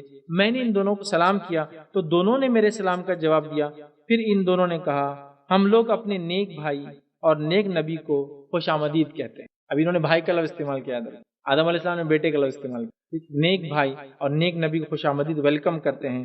پھر اس کے بعد جبرائیل علیہ السلام اللہ کے رسول لے کر چلے، پھر آسمان اوپر کی طرف چڑھے، پھر تیسرے آسمان میں پہنچے، پھر دروازہ کھٹکھٹایا گیا، پھر پوچھا گیا کون ہے تو کہا جبرائیل ہے، ساتھ میں کون ہے تو کہا محمد صلی اللہ علیہ وسلم، کہا بلایا گیا تھا، ہاں بلایا گیا تھا، پھر کہا خوش آمدید مرحبا، آنے والے کو آنا مبارک ہو، ویلکم کیا گیا، اندر لیا گیا۔ اس کے بعد جو ہے وہاں اللہ کے رسول صلی اللہ علیہ وسلم نے ایک شخصیت کو دیکھا، پھر آپ نے جبرائیل علیہ السلام سے پوچھا یہ کون ہے؟ آپ کو بتایا گیا کہ آپ یوسف علیہ السلام ہیں۔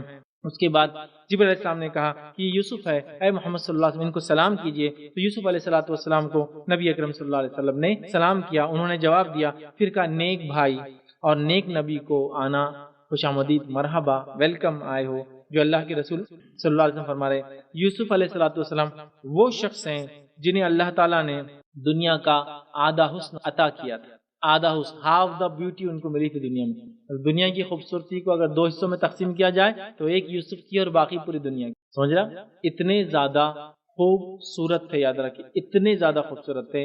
اسی وجہ سے وہ عزیز مصر اتنے بڑے مقام پہ ہونے کے بعد بھی یوسف علیہ السلام غلام تھے، یاد رکھیے، مطلب آزاد تھے لیکن غلام بنا کے بیچے جا رہے تھے، غلام بنا کے لائے گئے تھے۔ یہ بات عزیز مصر نے اپنے بیٹے جیسا پالا تھا، لیکن عزیز مصر کی بیوی نے غلام پہ بھی اپنی نظریں ڈال دی کیونکہ آپ شخصیت ایسے، اور جب اس پہ الزام لگا اور بات پھیل گئی، وہ بھاگی پیچھے، یوسف علیہ السلام بھاگنے لگے۔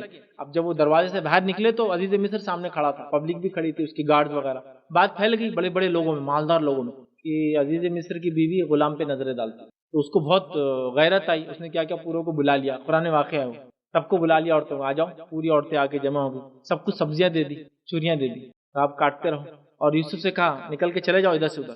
جب یوسف نکل کے ادھر سے ادھر گئے، عورتوں نے سبزی کے بدلے اپنی انگلیاں کاٹ لیا، سبزی کے بدلے اپنی انگلیاں کاٹ لیا ادھر۔ تو یوسف علیہ السلام بے انتہا خوبصورت تھے، بے انتہا، تو گویا آدھا حسن ان کو عطا کیا گیا تھا، یاد رکھیں، تو اتنے خوبصورت تھے یوسف علیہ السلام۔ چلیے اس کے بعد نبی کریم صلی اللہ علیہ وسلم، اس کے بعد جبرائیل علیہ السلام مجھے لے کے اوپر چڑھے، یہاں تک کہ ہم چوتھے آسمان پر پہنچے، دروازہ کھٹکھٹایا گیا، پوچھا گیا کون ہے؟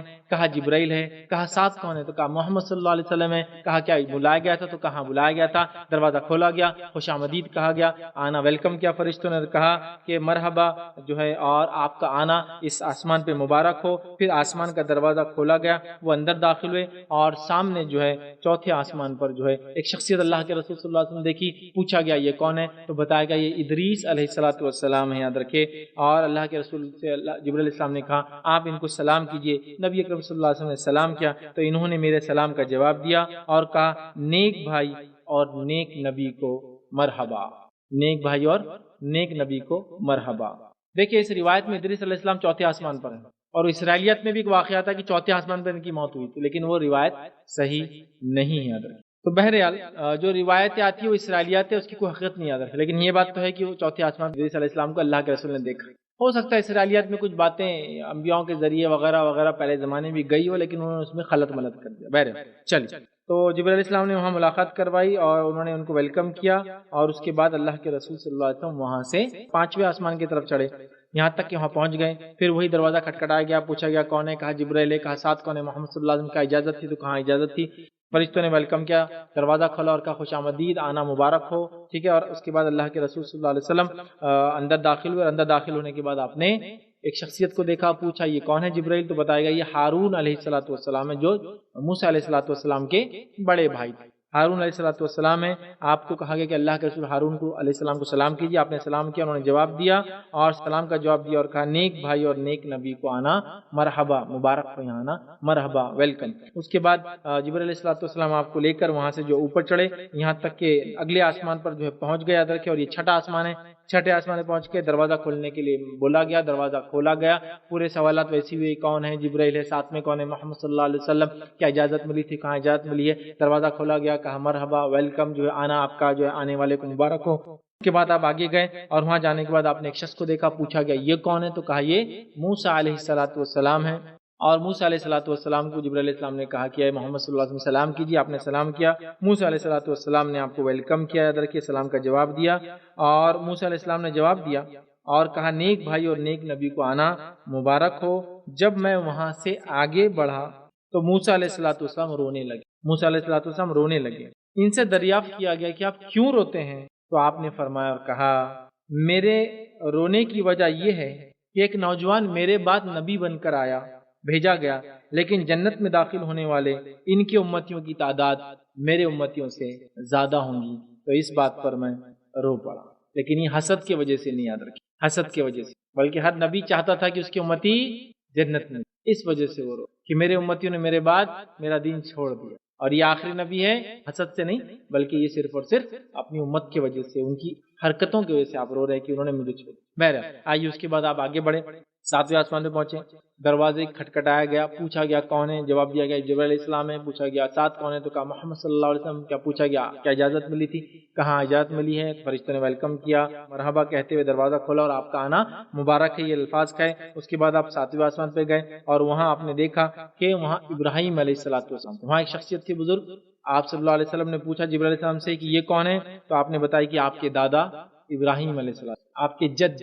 دادا مطلب دادا، پردادا، سگڑ دادا، جو دادا ہوتے ہیں وہ سب جد میں. ٹھیک ہے، تو کہا آپ کی جد اعلیٰ بولتے ہیں نا، اردو کے اندر بھی لفظ آتا ہے جد ہے، یاد رکھیں. ٹھیک ہے، تو آپ کی یہ دادا ہے، یاد رکھیں. اور اس کے بعد جو ہے ان سے کہا، اللہ کے رسول سے کہا کہ آپ سلام کیجیے. اللہ کے رسول صلی اللہ علیہ وسلم سلام کیا، انہوں نے جواب دیا. پھر فرمایا نیک فرزند اور نیک نبی کو مرحبا. یہاں دیکھیے نیک فرزند، نیک بیٹے کا لفظ انہوں نے بھی استعمال کیا، اور جو آدم دونوں نہیں کہہ سکتے. ٹھیک، نیک بیٹے اور نیک نبی کا آنا مرحبا. وہاں آپ نے ابراہیم علیہ السلام کو بیت المعمور پر ٹیک لگائے بیٹھے. اب موسیٰ علیہ السلام اور ابراہیم علیہ السلام یہ دو تھوڑا الگ کام کر رہے تھے. ابراہیم علیہ السلام 7ویں آسمان پہ تھے، اور بیت المعمور یاد رکھیے یہ 7ویں آسمان پہ ایک ویسے ہی گھر ہے جیسا کعبہ دنیا میں، کعبہ جیسا دنیا میں وہ ہے. اور اللہ کے رسول فرماتے ہیں کعبہ کے ڈائریکشن میں یہ 7ویں آسمان پہ یہ بھی ہے، بالکل جیسا کعبہ دنیا میں یہ آسمان، سمجھ رہا، کعبہ دنیا میں ہے اور یہ آسمان پہ بیت المعمور. یاد رکھیں بیت المعمور. اور ابراہیم علیہ السلام اس کو ٹیک لگا کر بیت المعمور پہ فرشتے طواف کرتے یاد رکھیں. اور ایک وقت میں 70,000 فرشتے وہاں ہوتے. لیکن حدیث میں آتا ہے ایک مرتبہ طواف کر کے وہ گزر جاتے ہیں جب اس سے 70,000 فرشتے ایک وقت میں، تو اگلی بار قیامت تک ان کا دوبارہ چانس نہیں. مطلب فرشتوں کی تعداد اتنی زیادہ ہے، یاد رکھیں ایک ہی بار ان کو موقع ملتا ہے بیت المعمور پہ آنے کا. اور بیت المعمور جو ہے کیسا ہے معلوم آپ کو، طواف کرنے کے بعد فرشتے اس میں داخل ہوتے ہیں، اور بہرحال بیت المعمور پہ فرشتے اندر جاتے ہیں. 70,000 ایک وقت میں عبادت کرتے، اگلی بار چانس نہیں. اس کے بعد جو ہے ابراہیم علیہ السلام کے پاس سے اللہ کے رسول آگے بڑھنے لگے، تو ابراہیم علیہ السلام نے ایک نصیحت کی اور فرمایا. پھر ابراہیم علیہ السلام نے فرمایا اے محمد صلی اللہ علیہ وسلم، آپ اپنی امت کو میرا سلام پہنچا. تو اس سے امت محمدیہ کی فضیلت پتہ چلتی ہے کہ ابراہیم علیہ السلام نے سلام بھیجا اس امت کے لیے، اللہ کے رسول اپنی امت کو جو ہے سلام پہنچائیے اور انہیں بتلائیے کہ جنت کی مٹی بہت پاکیزہ ہے اور پانی بہت شیرین ہے، لیکن وہ چٹیل میدان ہے، ان کو اس میں پودے لگانا ہے، مطلب اس کو تیار آپ کو کرنا ہے، اس کا گارڈن، اس میں ان کو پودے لگانا ہے۔ اور جنت کے پودے سبحان اللہ، الحمدللہ، لا الہ الا اللہ، اللہ اکبر، لا حول ولا قوت الا باللہ، یہ جنت کے پودے ہے۔ یاد رکھیں، جو ان کو پڑھیں گا ہر لفظ کے ایک پڑھنے پر کتنے پودے لگیں گے؟ ایک پودا لگ جائیں گا، میرے 5 لگ گئے اب تک بہرحال، ٹھیک۔ ابراہیم علیہ السلام نے کہا کہ وہ چٹیل ہے، یہ 5 الفاظ کو کثرت سے پڑھو، اس میں پھر پودے لگتے چلے جائیں گے۔ یاد رکھیں، ٹھیک۔ آگے آئیے، اس کے بعد نبی اکرم صلی اللہ علیہ وسلم آگے بڑھے، 7واں آسمان، یہ لاسٹ ہے، یاد رکھیے، 7ویں آسمان سے آپ آگے بڑھے اور سدرۃ المنتہا پہنچ گئے۔ سدرۃ المنتہا یہ آخری حد ہے کسی فرشتے کی جانب، لمٹ سے آگے نہیں جا سکتا کوئی، اور وہ بھی جبرائیل علیہ السلام وہاں تک جا سکتے، ان کی اینڈ لمٹ، ٹھیک۔ اس کے بعد جو ہے سدرۃ المنتہا تک لے جایا گیا۔ یہاں آپ صلی اللہ علیہ وسلم نے جبرائیل علیہ السلام کو ان کے اصلی شکل میں دیکھا، اور یہ سیکنڈ ٹائم ہی دیکھا آپ نے، صرف 2 بار اصلی شکل میں، 2 ٹائم۔ ایک بار پہلی بار حدیث میں آتا ہے زمین سے آسمان تک سب بھر گیا تھا ان کی وجہ سے، سیکنڈ ٹائم تھا جو ریئل فیس، ورنہ ہمیشہ وہ انسانی شکل میں آتے تھے، میں نے ان کو اصلی شکل میں دیکھا۔ آپ فرماتے ہیں سبز خوبصورت باریک ریشمی جوڑے میں دیکھا، سبز گرین خوبصورت باریک ریشمی، یاد ہے کہ ریشم دنیا میں مردوں کو پہننا حرام ہے، جنت میں ریشم سب پہنیں گے، تو جبرائیل علیہ السلام کا لباس سبز ریشم باریک لباس آپ پہنے ہوئے تھے، یاد ہے کہ جوڑے میں دیکھا۔ ان کے 600 سے زیادہ پر تھے، 600 سے زیادہ پر تھے، اور یا بازو تھے، روایت میں آتا بازو یا پر، جو بھی ہے بازو یا پر تھے، اور ان کے پروں کے اندر سے جو ہے در اور یاقوت، ہیرے اور موتی جھڑ رہے تھے، جب وہ ہلتے ادھر سے ہیرے موتی جھڑ کر نیچے گر جاتے ہیں، اتنے، مطلب ایسا ہوتا ہے نا ایک خوبصورت پرندہ پر ہلایا تو اس کے کچھ خوبصورت پر گر جاتے ہیں، لوگ اٹھا کے رکھتے ہیں، تو بہرحال ان کے پروں میں سے ہیرے جواہرات ہوتے ہیں اور بہت طاقتور ہوتے فرشتے، یاد رکھیے، خاص طور سے جبرائیل علیہ السلام جب قیامت ہوں گی تو اللہ کے حکم سے، یا جو لوگوں کو بستیوں کو جب پلٹنا ہوتا تھا تو یہ صرف ایک پر کو ہلاتے تھے تو بستی کی بستی اور ہر چیز پلٹ جاتی ہے، اتنے طاقتور ہے۔ بہرحال میں اس لیے کہہ رہا ہوں کہ بہت سارے لوگ جبرائیل علیہ السلام کے نام سے پتہ نہیں کیا کیا واقعہ بنا دیتے کہ جبرائیل علیہ السلام کو کسی عام آدمی نے پکڑ لیا تو کوئی جو ہے ان سے کام کروا دے رہا، تو کوئی ان سے پتہ نہیں کیا کیا کر رہا، یہ ایسی شخصیت نہیں، بہت بڑے فرشتے ہیں اور عام لوگوں کے پاس نہیں آتے، یہ صرف انبیاؤں کے لیے خاص ہے۔ ہوتا ہے نا جیسا کہ بڑے بڑے ڈگنیٹریز یا بڑے بڑے لوگ جو دوسرے ملک کے کسی ملک آتے ہیں تو کچھ خاص لوگ ہی ان کو ریسیو کر سکتے ہیں، ہر آدمی کا نہیں رہتا ہے معاملہ، ویسی شخصیت ہے جبرائیل السلام کی، انبیاؤں کے پاس جاتے ہیں صرف وہی لے کر۔ بہرحال چلیے، تو اصلی شکل میں دیکھا، اور جن کے 600 زیادہ بازو تھے، اور ان کے بازوؤں سے در و یاقوت، یہ پتھر کے نام ہے، یاد رکھیے، وہ جھڑ رہے تھے، ہیرے موتی بولی آمزن جھڑ رہے تھے۔ پھر اس پر عجیب سما طاری ہو گیا، اس درخت کے پھل مقام ہجر کے مٹکوں کے مانند تھے، تو وہ جو سدر تھا، سدرۃ المنتہا، سدر ایک جھاڑ کا نام ہے، منتہا وہ انتہا تھی جبرائیل علیہ السلام کی، اس لیے سدرۃ المنتہا فرشتے کی، جبرائیل علیہ السلام کی آخری حد تھی وہ، یاد رکھیے۔ اور سدر کہتے ہیں بیر کو، بیری کے جھاڑ کو، وہ سدر کا جھاڑ وہاں تھا جنت میں، بیری کا جھاڑ جنت کے جھاڑوں میں سے ایک جھاڑ، سدر کا جھاڑ تھا، بیری کا جھاڑ تھا، اور اس کا ایک ایک پھل جو ہے اللہ کے ہجر کے مٹکے، ہجر ایک مقام ہے وہاں مٹکے بنتے تھے، ہجر کے مٹکوں کے مانند، اتنے بڑے بڑے اس کو پھل تھے مانند، اور اس کے پتے ہاتھی کے کان جیسے تھے، یاد رکھیے۔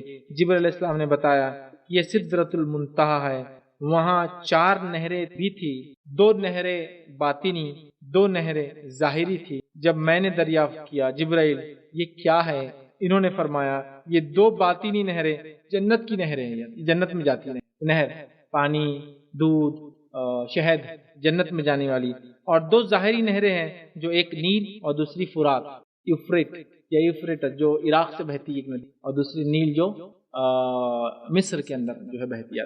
2 ظاہری ندیاں یہ ہیں اور 2 باطنی ندیاں جو جنت میں جاتی ہیں۔ آپ کو مزید اوپر لے جایا گیا، یہاں قلم کی چرچراہٹ سنائی دے رہی تھی، یاد رکھیے۔ پھر جو ہے میرے سامنے بیت المعمور کو پیش کیا گیا، ٹھیک ہے۔ اس کے بعد ایک برتن میں شراب، ایک برتن میں دودھ اور ایک برتن میں شہد لایا گیا، تو میں نے دودھ کو لے لیا۔ جبرائیل علیہ السلام نے کہا یہ فطرت ہے جس پر آپ اور آپ کی امت ہے، مطلب آپ حلال چیز کو لیتے ہیں اور فطری چیز ہے دودھ پینا یاد رکھیں۔ اس کے بعد یاد رکھیے پھر نبی اکرم صلی اللہ علیہ وسلم، جبرائیل علیہ السلام وہاں رک گئے، اللہ کے رسول صلی اللہ علیہ وسلم آگے بڑھے جہاں اللہ رب العزت سے آپ کی ملاقات ہوئی، لیکن آپ نے اللہ تعالیٰ کو دیکھا نہیں، اس بات کو یاد، ٹھیک۔ تو بہرحال اس کے بعد پھر اس کے بعد مجھ پر ہر دن 50 وقت کی نمازیں فرض کی گئی۔ اس فرض صلات کے ساتھ جب میں واپس آیا اور موسیٰ علیہ السلام کے پاس پہنچا، مطلب چھٹے آسمان، تو موسیٰ علیہ السلام نے مجھے کہا کہ اے محمد صلی اللہ علیہ وسلم، میرا بڑا تجربہ ہے قوم کے تعلق سے، تمہاری قوم جو ہے 50 نمازیں نہیں پڑھ سکتی چونکہ 50 نمازیں فرض کی گئی، میری قوم پہ تو 3 ہی تھی، وہ 3 نہیں پڑھ پائی، 50 مور۔ آپ واپس جائیے، اللہ سے گزارش کیجیے۔ موسیٰ علیہ السلام کی تجویز پر نبی اکرم صلی اللہ علیہ وسلم واپس گئے اور اللہ کے پاس حضور میں گئے اور تخفیف کی دعا کی، اللہ تعالیٰ نے تخفیف کر کے 10 معاف کی۔ پھر واپس آئے، پھر پوچھا کتنی ہوئی، تو کہا 40، تو کہا پھر واپس جاؤ، پھر اللہ تعالیٰ سے تخفیف کرو۔ اللہ کے رسول صلی اللہ علیہ وسلم پھر پیچھے گئے، پھر 10 کم ہوئی، ایک روایت کے اندر 5 کم ہونے کے لفظ ہے اور ایک روایت میں 10 کم ہونے کے لفظ، بہرحال جو بھی ہو، تو 10 کم ہوئی، پھر 10 کم ہوئی، پھر 10 کم ہوئی، پھر وہ آتے رہے، موسیٰ علیہ السلام کہتے رہے جاؤ واپس، پھر وہ جاتے رہے، پھر آتے رہے۔ جب اس کے بعد ہو گیا، چوتھی بار آئے تو کہا جائیے اللہ کو کہیے اتنی نمازیں نہیں ہوں گی آپ کی قوم سے۔ اللہ کے رسول صلی اللہ علیہ وسلم واپس گئے، پھر آئے، پھر موسیٰ علیہ السلام نے کہا کہ کتنی ہوئی، تو کہا 5 ہو گئی، تو کہا رہے 5 بھی بہت زیادہ ہے، نہیں ہوں گی، میری امت کو تو 3 نہیں ہوئی تھی، آپ پھر واپس جائیے۔ نبی اکرم صلی اللہ علیہ وسلم نے کہا اب مجھے حیا آتی ہے، شرم آتی ہے۔ کتنے بار جا کے پہلی بار گئے 10، دوسری بار گئے 10، تیسری بار گئے 10، چوتھی بار گئے 10، تو 40 تو آلریڈی ہو گئی، پھر 5ویں بار گئے تو 5 کم ہوئی، 5 بار جا کے آ گئے، 45 نمازیں کم ہو گئی، اور اب مجھے حیا آتی ہے، مجھے شرم آتی ہے کہ میں پھر جاؤں اور کروں، اور 5 وقت کی صلات کا حکم ملا۔ پھر واپس میں جب موسیٰ علیہ السلام کے پاس سے گزرا تو انہوں نے دریافت کیا کہ کیا حکم ملا ہے، میں نے بتایا کہ روزانہ کی 5 وقت کی صلات کا حکم ملا ہے۔ انہوں نے کہا کہ آپ کی امت روزانہ 5 وقت کی صلاتوں کی بھی طاقت نہیں رکھتی ہے، میں نے آپ سے پہلے لوگوں کے تجربے کیے ہیں اور بنی اسرائیل کی جو ہے اصلاح و تبدیلی کی انتھک کوشش کی تھی میں نے، پھر بھی وہ نہیں پڑھتے تھے 3 وقت کی نماز۔ آپ واپس جا کر اپنی امت کے لیے مزید تخفیف کی جو گزارش کیجیے۔ تو اللہ کے رسول صلی اللہ علیہ وسلم نے فرمایا کہ بار بار جاتے اور تخفیف کا سوال کرتے، مجھے اب شرم محسوس ہوتی ہے، اب میں اس حکم پر راضی ہوں اور سر تسلیم خم کر کے اس بات کو قبول کرتا ہوں 5 نمازوں کو۔ اس کے بعد جو ہے نبی اکرم صلی اللہ علیہ وسلم نے فرمایا جب میں وہاں سے آگے بڑھا تو ایک اعلان کرنے والے نے اعلان کیا کہ میں نے اپنا فریضہ نافذ کر دیا اور اپنے بندوں پر تخفیف بھی کر دی، صلات تو 5 وقت کی ہے لیکن ثواب 50 کا ہی دوں گا، اور اسی لیے جو ہے ایک نیکی کا اجر اس امت میں 10 کے برابر ہو جاتا ہے، اور یہ بات ہم جانتے ہیں۔ جیسے کہ کوئی رمضان کے روزے رکھ لے تو کتنے ہوئے، ایک مہینے کے 30 روزے، اس کے شوال کے 6 روزے رکھ لے تو کتنے ہوئے ٹوٹل روزے، 36، تو گویا اس نے اس کو اجر کتنا ملتا ہے، جیسے کہ پورے سال اس نے روزے رکھے، 36 × 10 کریے 360 ڈیز ہو جاتا ہے۔ 5 نمازیں پڑھو 50 کا ثواب، 36 روزے رکھو 360 کا ثواب، تو پتہ چلا 10 ٹائمز اللہ نیکیوں کو منیمم بڑھا ہی دیتا ہے، ٹھیک ہے۔ بہرحال تو کہا کہ نمازیں تو جو حکم تھا وہی ہے 50 کا، تخفیف بھی کی گئی لیکن اجر باقی رہا، اجر 50 کا 50 باقی رہا 5 پڑھنے کے بعد، تو اس امت کو 5 نمازوں کا ثواب جو ہے 50 کے برابر ملیں گے، یاد رکھیے۔ اس کے بعد جو ہے معراج میں 3 تحفے نبی اکرم صلی اللہ علیہ وسلم کو ملے، عام طور سے ہم 1 یا 2 جانتے ہیں لیکن 3 تحفے آپ کو کل ملے۔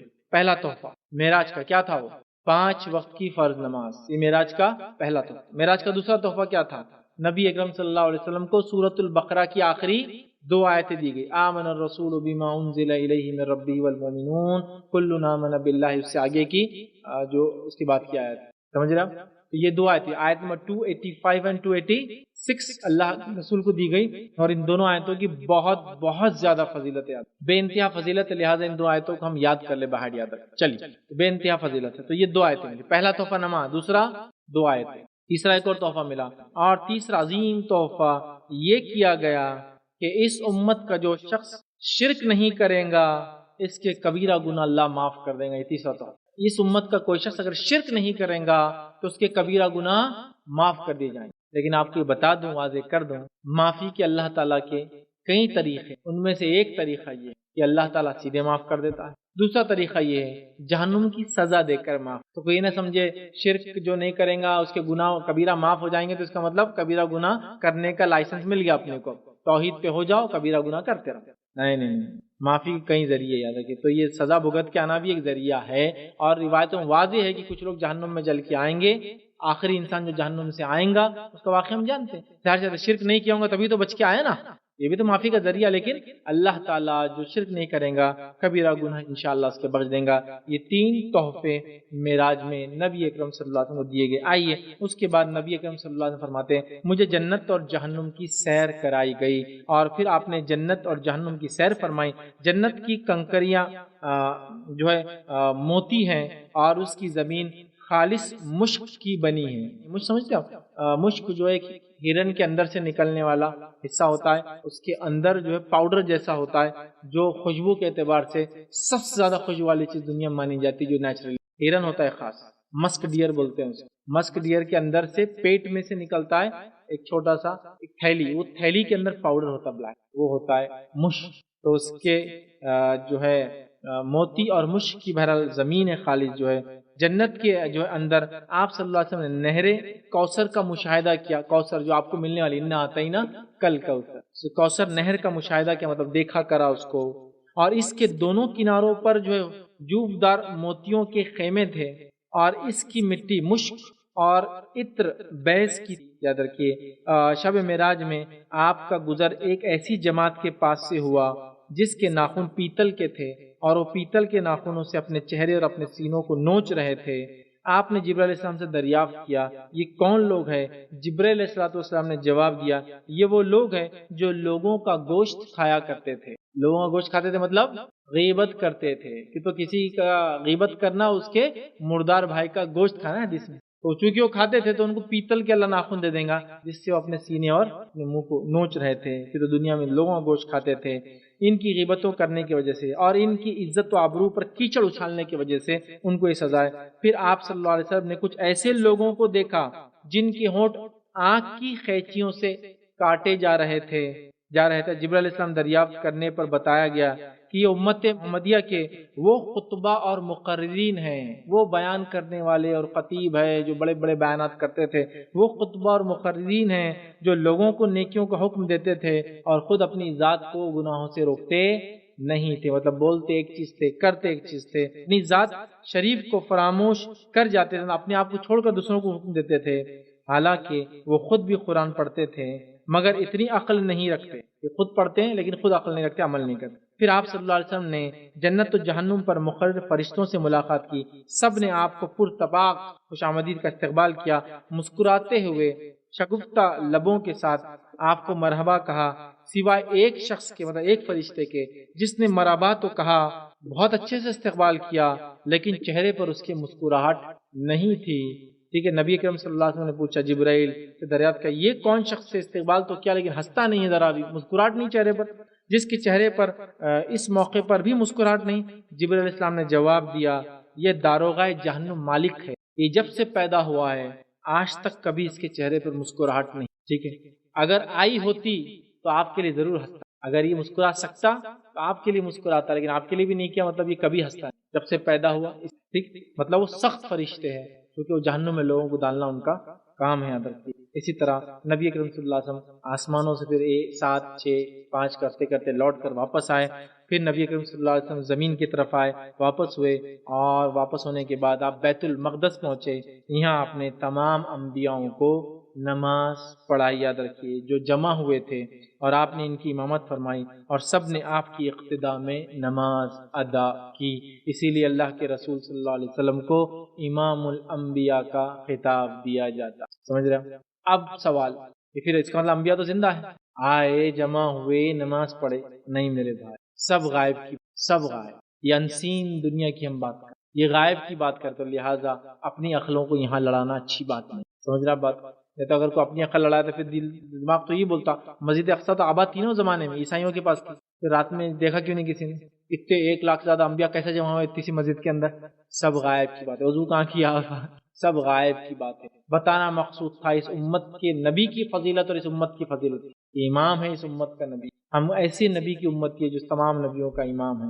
ہر نبی سے جب پوچھا گیا تھا پیدا کرنے سے پہلے کہ اگر وہ نبی تمہاری زندگی میں آ جائے کیا تم اس پہ ایمان لاؤ گے؟ تمام انبیاء نے کہا تھا کہ ہم محمد صلی اللہ علیہ وسلم ایمان لائیں گے. کتنی افسوس کی بات ہے ہم ان کی امتی ہونے کے بعد بھی ان کے طریقے پہ نہیں چلے. کتنی افسوس کی. یہ نبی وہ ہے جو امام آپ کو ٹائٹل ملا. اس کے بعد جو ہے نبی اکرم صلی اللہ علیہ وسلم محمد کے بعد واپس آئے اور واپس آ کر صبح ہوئی، حرم پہنچے، حرم پہنچ کے حتیم جا کر لوگوں سے الگ تھلگ غیر جس کو بولتے ہیں غم زدہ ہو کر بیٹھ گئے، اتنا اچھا سفر کر کے آئے میں ایک دم دنیا میں آ گئے، الگ تھلگ ہو کے تھوڑا غم زدہ ہو کے بیٹھ گئے۔ آپ کو یقین تھا کہ لوگ آپ کو جھٹلا دیں گے، بول بھی نہیں سکتے جھٹلا دیں گے۔ اچانک اللہ کا دشمن ابو جہل آتا ہے اور آ کر پوچھتا ہے کہ کیوں ایسا بیٹھے ہو یہاں غم زدہ آ کر محمد صلی اللہ علیہ وسلم، آپ کے پاس آ کر بیٹھ گیا۔ پھر اس نے جو ہے مذاقاً پوچھا کہ کوئی نئی بات ہے آج؟ خود ہی پوچھا چونکہ اس کا روز کا کام تھا اللہ کے رسول کو تنگ کرنا، کچھ ہے نیا آج تمہارے پاس؟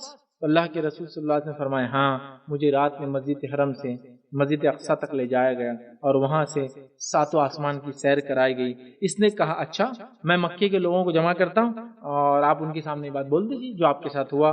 پھر آپ صلی اللہ علیہ وسلم فرمائے ہاں، جب سب لوگ جمع ہو گئے، لوگوں کا جمگھٹ لگ گیا اور مجلس جم گئی، تو اللہ کے رسول صلی اللہ علیہ وسلم نے اپنی بات دہرائی کہ مجھے راتوں رات مسجد حرم سے مسجد اقصی لے جایا گیا اور سیر کرائی گئی۔ تو اس پر جو ہے کفار نے جب یہ بات سنی، خاص طور سے ابو جہل نے تو خاص مذاق کے لیے کیا تھا، یہ سنا تھا کہ جتنے منہ اتنی باتیں ہونا شروع ہو گئی، یہ تو کیسے ہو سکتا، 60 دن کا سفر ہے تم کیسے طے کر، 1 مہینے 30 دن کا سفر ہے تم کیسے راتوں رات بلائیں، جتنی منہ اتنی باتیں شروع ہو گئی، مذاق اڑایا گیا، سیٹیاں بجائی گئی، تالیاں ماری گئی، ہنسی اڑائی گئی، لوگوں نے کہا حیرت سے دیکھا یہ کیا ہے، اور نعوذ باللہ پاگل پن ہے یہ تو کچھ ہو گیا، کئی الزامات آپ پہ لگنا شروع ہو گئے۔ اور اتنے میں ہوا یہ کہ وہاں سے کچھ لوگ نکلے اور ابوبکر صدیق رضی اللہ عنہ کے پاس پہنچے اور پاس پہنچ کر کہا کہ کیا تم جانتے ہو تمہارا ساتھی کیا بول رہا ہے؟ نعوذ باللہ پاگل ہو گیا تمہارا ساتھی کیا بول رہا ہے کہ راتوں رات نکل کے حرم سے اقصی اور اقصی سے آسمان کے سفر کر کے آیا۔ ابوبکر صدیق نے کہا کیا محمد صلی اللہ علیہ وسلم ایسا کہتے ہیں؟ تو لوگوں نے کہا ہاں، اگر وہ کہتے ہیں تو وہ کہتے ہیں وہ سچ کہتے ہیں۔ اسی لیے ابوبکر صدیق کو اس وقت ایک لقب دیا گیا، کیا دیا گیا؟ الصدیق، تصدیق کرنے والا، سچا۔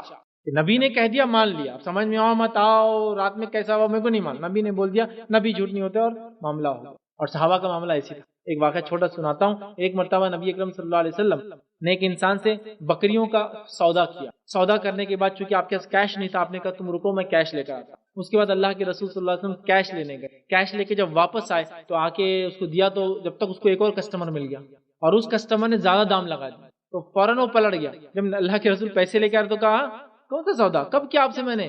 اللہ کے رسول صلی اللہ علیہ وسلم نے کہا کہ میں سے تمہیں سودا کیا، اتنے میں بھی بات ہوئی تھی، میں نے کہا گھر سے پیسے لاتا ہوں اور تم مکر گئے۔ اس آدمی نے کہا، بکری والے نے، کوئی گواہ لاؤ۔ ایک صحابی دور کھڑے تھے، آ کے کہا کہ میں گواہی دیتا ہوں کہ محمد صلی اللہ علیہ وسلم جو کہہ رہے وہ سچ کہہ رہے ہیں، اور ایسا ہوا اللہ کے رسول نے سودا کیا، تم سے بھاؤ طے کیا، پیسے لانے گئے تم مکر گئے۔ اس نے کہا تم نے کب دیکھ لیا یہ؟ ٹھیک ہے بکریاں میں محمد صلی اللہ علیہ وسلم کو دے دیتا ہوں۔ نبی اکرم صلی اللہ علیہ وسلم پیسے دیے، بکریاں لی، تھوڑے آگے گئے تو ان صحابی سے کہا مجھے سچ بتاؤ، تم تو وہاں نہیں تھے، مجھے معلوم ہے تم تو وہاں نہیں تھے جب میں نے سودا کیا اور تم کو کچھ نہیں معلوم تھا، پھر تم نے گواہی کیسے؟ تو کہا اللہ کے رسول صلی اللہ علیہ وسلم جب آپ نے کہا ایسا ہوا تو میں تو آپ پر ایمان لایا، آپ جھوٹ بول ہی نہیں سکتے، میں نے کہہ دیا آپ نے کہا۔ نبی اکرم صلی اللہ علیہ وسلم بہت خوش ہوئے اور ایمان کا تقاضا تھا واقعا کہ نبی نے کہہ دیا بات ہو۔ اس صحابی کی گواہی 2 آدمیوں کے برابر مانی جاتی تھی جب تک وہ زندہ، ان کو یہ فضیلت دی گئی کہ ان کی ایک گواہی 2% کے برابر، کیونکہ انہوں نے اللہ کے رسول پہ ایمان کا ایک درجہ ہے۔ ابوبکر صدیق بہت زیادہ آگے تھے، انہوں نے کہہ دیا اگر اللہ کے رسول یہ کہا آسمان کا سفر بیت المقدس سب میں نے مان لیا، تو ان کو صدیق کا لقب بہرحال دے دیا گیا۔ اس کے بعد مشکل نے سخت تکلیف پہنچائی، تنگ کیا، مذاق اڑایا۔ اس کے بعد نبی اکرم صلی اللہ علیہ وسلم سے کہا چلو یہ بتاؤ، چلو وہ بتاؤ، چلو وہ بتاؤ۔ نبی اکرم صلی اللہ علیہ وسلم نے کہا میرے سامنے بیت المقدس کو پیش کیا گیا، اور لوگ جب پوچھتے یہ گلی کہاں ہے، وہ چوراہا کہاں ہے، یہاں کیا ہے، وہاں کیا ہے، چونکہ مشرکین کامنلی جاتے تھے، بہت عام طور سے مسجد اقصی جاتے تھے تجارت کے سلسلے۔ نبی اکرم صلی اللہ علیہ وسلم جب سب سچ بتا دیا، مشرکین نے کہا بیورت تو صحیح ہے، آپ واقعہ جھوٹا بیان کر رہے ہیں لیکن چیزیں سچی بیان کر رہے ہیں اس میں، ٹھیک ہے وہ گلیاں سب صحیح ہیں، سب صحیح ہیں۔ بہرحال وہ ایمان نہیں لائے، اور اس کے بعد بھی انہوں نے کیا کہا، بات تو سچی ہے لیکن آپ جھوٹے ہیں، ابھی بھی سمجھ، بات سچی ہے لیکن آپ جھوٹے، یہ کہہ دیا اور آپ پر ایمان نہیں لائے۔ کا اتنی طویل مسافت اتنے جلدی ہو ہی نہیں سکتی، اور ابوبکر صدیق کو اسی وقت یہ ٹائٹل صدیق کا ملا۔ اب آئیے معراج کے تعلق سے یہ پورا واقعہ ختم ہوا، چند باتیں جو وضاحت کریں گی اس واقعے کی۔ پہلی چیز، معراج ہوئی، اس میں کوئی دو رائے نہیں، جسمانی ہوئی، رات کے ایک چھوٹے سے حصے اللہ کو کرانا تھی، اللہ نے کرا، یہ بات اپنی جگہ طے ہے، لیکن یہ بات بھی آپ کو سمجھنا پڑے کہ اس کو منانا نہیں ہے، ایک ساتھ دونوں میں معراج تو ہوئی، اس میں کوئی ڈاؤٹ، لیکن منانا صحیح نہیں۔ دلیل، وجہ یہ ہے کہ اگر یہ بات ہوتی کہ اس کو منانا ہوتا تو سب سے پہلے صحابہ اس کو مناتے۔ اس کے ڈیٹ کا کثیر اختلاف، اس کی تاریخ کب اس کا اختلاف بتاتا ہے کہ یہ کوئی ایسی چیز نہیں جس کو منانا ہے۔ بقرعید کب منانا ہے آپ کو؟ جب دل بولا نہیں، 10 ہے نا 10 ذوالحجہ کو آپ کو منانا ہے۔ عید الفطر رمضان کی عید کب منانا ہے؟ جب دل بولا، بالکل طے شدہ۔ کوئی ایک آدمی بتائے جو اختلاف کرے گا کہ عید الفطر کی ڈیٹ میں اختلاف، 1 شوال 10 ذوالحجہ، ٹھیک ہے۔ اس کے بعد آپ دیکھیے شب قدر کب آتی ہے؟ کب آتی ہے؟ کبھی بھی منا لو سال میں نہیں، آخری عشرے کی طاق راتوں میں سے کوئی ایک رات، آخری عشرہ مطلب لاسٹ 10 نائٹس، آخری عشرہ، طاق راتیں مطلب آڈ نائٹس، 21 23 25 27 29 21 23 25 27 اور 29 سب کو پتا ہے۔ لیکن آپ دیکھیے معراج کے تعلق سے آپ کو کچھ بھی نہیں ملے، نہ صحابہ کا عمل ملے گا منانے کا، نہ صحابہ کے پاس تاریخ اس کی ثابت تھی، اور نہ ہی کو بولے گا کہ یہ تاریخ پہ یہ ہوا تھا، کسی کے پاس نہیں۔ جیسے ہمارے پاس 27 کو مناتے ہیں نا، ثابت نہیں۔ تو پہلا منانا نہیں، دوسرا لوگ کہتے ہیں اسی بہانے تو لوگ عبادت کر لیتے ہیں۔ دیکھیے بہانوں سے عبادت نہیں چاہیے اللہ کو اطاعت فرمانبرداری اس کے رب ہونے کی وجہ سے۔ تیسری چیز، اگر منا لیے تو کیا ہوا؟ نہیں ہے ٹھیک ہے آپ نے صحیح بول دیا، صحابہ نے نہیں منایا، ڈیٹ میں اختلاف ہے، کہیں نہیں منائیں گے، منا لیے تو کیا ہوگا؟ اب مسئلہ وہی ہے، ہم اذان ختم کرتے، کہاں ختم کرتے؟ لا الہ الا اللہ محمد رسول اللہ بول دو، اس میں کیا جا رہا؟ بول دیے تو کیا ہوا؟ کلمہ مکمل ہوا نا۔ فجر کی کتنی رکعت پڑھتے ہیں؟ 2 فرض نماز۔ مغرب کی کتنی ہے فرض نماز؟ 3۔ باقی نمازیں کتنی ہیں؟ ظہر کی 4، عصر کی 4، عشاء کی 4۔ مغرب اور فجر کو بھی ایک جیسا کر دیتے نا، 4 فجر کی بھی 4 فرض کر دیتے اور مغرب کی 4 فرض، چلیں گا؟ ارے نہیں چلیں گا نا، کیا ہوا؟ ایک رکعت بڑھنے سے 1 سورہ فاتحہ بڑھ جائیں گا، ایک رکوع اللہ کی تسبیح بڑائی بیان ہو جائیں گی، اللہ کی حمد و ثنا بڑھ جائیں گی، 2 سجدے بڑھ جائیں گے تو 6 تسبیح بڑھ جائیں گی۔ کتنی اچھی بات ہے نا۔ آپ بولیں گے نہیں چلے، یہ تو ہم کو جو بتایا گیا وہ کرنا ہے۔